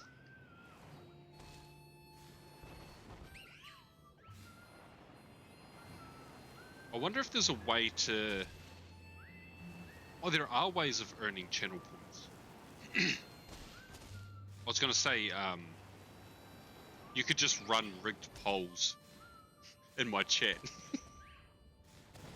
Yeah, you could. I can't, because if you're the person that makes the poll, you cannot vote. Prediction. If you make a prediction, you can't vote on it. Oh, okay. I see. I didn't realise that. Yeah. So the only prediction that I think I've ever seen in your chat was run by me, and that I was the only one that couldn't take part.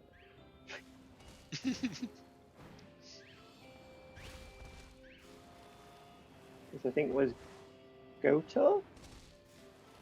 Yeah, it would have been Goto. Yeah, I think it might have been actually. It rings a bell.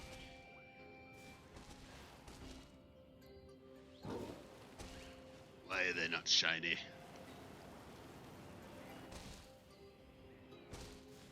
Someone's been handing out too many colouring in pencils. To be fair, you might have exhausted the shiny supply. Yeah. I wonder if anyone's ever done that, where they've got to max odds for a shiny from an outbreak and then caught so many that they've finished the outbreak. It's definitely possible. I've wanted to do that with a Dunsparce one. It's possible, but it's like time consuming. You get to best odds at 60 and you get 100 spawns. So you'd get, what, 100 shinies? In theory. Well, no, because if you wait until you got to the best odds, you'd be able to catch like 40. Oh, yeah, okay, I see. Yeah, I'd definitely wait till best odds. I don't think you'd be able to get it done in a day. It'd be very improbable. Yeah, I think you still get it done in a day, even at best odds. Like, try to get... If you get, on average, 2 from an outbreak, you would need to run 20 sandwiches, which would be 2 an hour. So you need to, do about 10 hours worth to achieve it. Like, I think it is definitely doable, but I think it's not likely, and to expect a ridiculous grind, and you might not even get them by that time. Yeah. It'd be one of those things you would have to do it because you were attempting to do it. Like, you'd only be doing it for the sake of doing it. Yeah, because the way I thought about it is I'd do it for Dunsparce, and then I'd save once the outbreak ends. So I've got all of those shinies, and then I'll just sit and go through them and work out if any of them have 3 segment. And then if I find one that does, then I'll just reset and specifically evolve only that one. Right, yeah, makes sense. But I'm like, alright, we have... What's that, sorry? 4 shiny... We have 4 Manaphy's to check. I have a Jolly Chimchar and a Bashful Manaphy that's not shiny.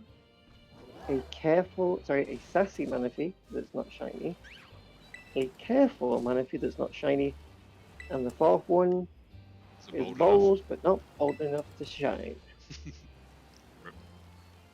Yeah, I've only got about Which is 5 minutes left on this sandwich. will work out good timing wise. That puts me on 1,804. Hopefully before 2,000 you get it.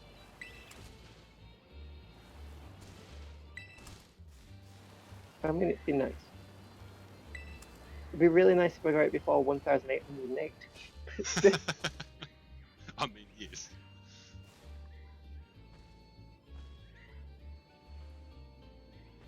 No, if I had like one realistic hope, it would be to get it before they ended the Living Dex challenge. Yeah, that'd be a nice wee bonus point.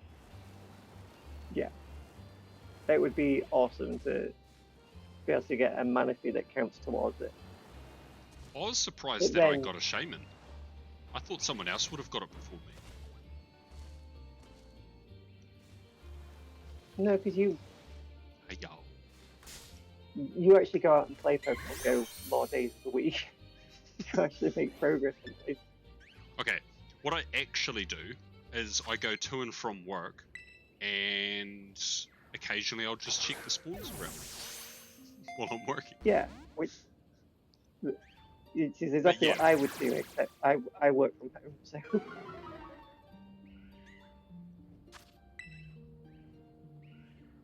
Thankfully, I actually do. I live in range of a Pokestop, but I have to lean over into the corner of like a room sometimes to reach. It's like if I'm sat at my desk, I'm not in range of the Pokestop, but if I poke my phone into the corner of the room, I am. So I can normally do my dailies without actually going anywhere. Yeah, I used to live on a house that had a gym on the corner across the road, and after living there for a couple of months, Niantic did this thing where they reshuffled the spawns in the overworld, like how the frequency that they'd spawn and how dense spawns were, and all of a sudden my house just became like a major spawn point, and I don't understand how, but like I did spotlight hours just sitting at home and would get shinies sometimes. That's awesome. Yeah. I was fortunate because, like, originally I got 2 spawns at home.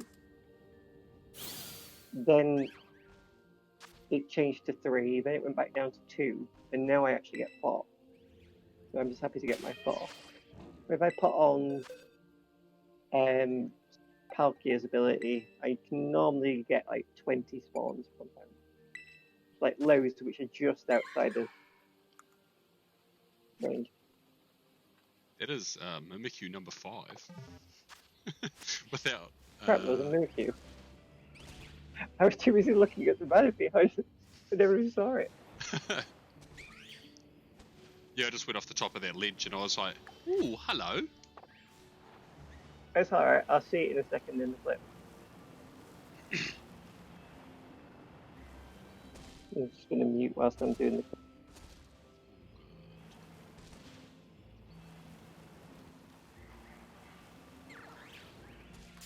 Whoops.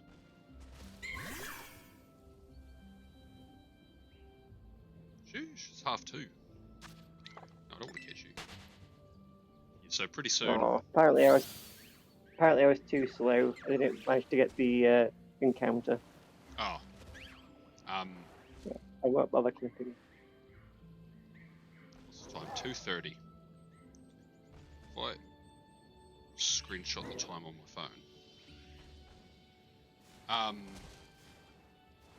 I can clip it like post stream.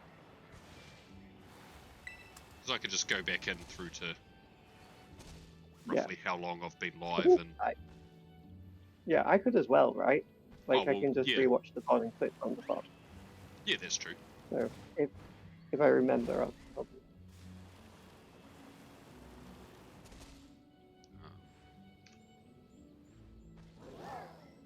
hopefully my god, that didn't work as well as I thought it would. Okay.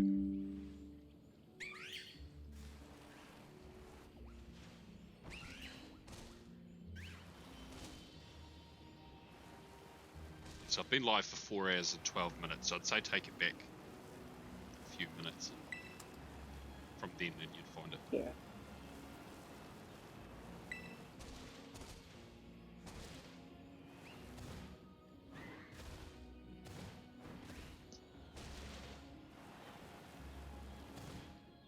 I'm glad I'm seeing this one live because it will be a really long VOD to watch. I'm actually wondering if I put it into 2 parts. So when I stop for lunch in 3 minutes, I cut that in half, and so that when I put it on YouTube, it's technically 2 videos. Yeah, I think that would make more sense, honestly.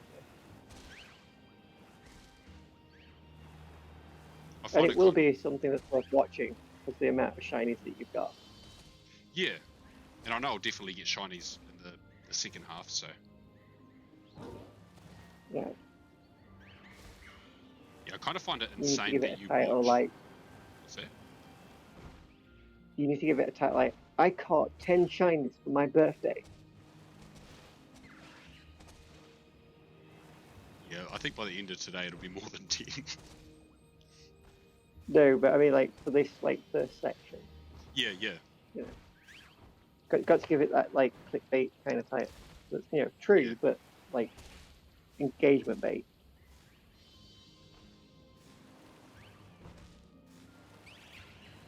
You won't believe how many shinies I found. Or I label it one of the rarest shinies in Pokemon Scarlet and Violet. And it's just purely because it's got the Destiny mark. Yeah. I actually have a shiny with the rare mark as well.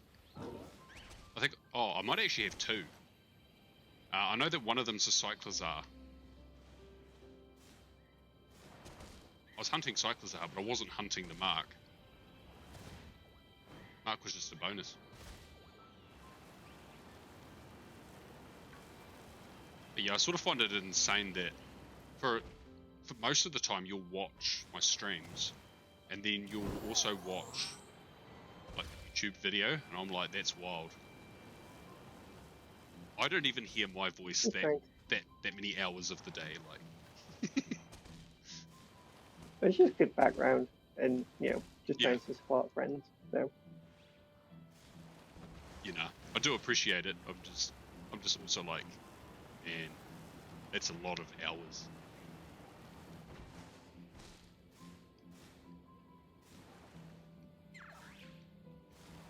I mean, I've always got something on for background, and it might as well be something that helps a friend.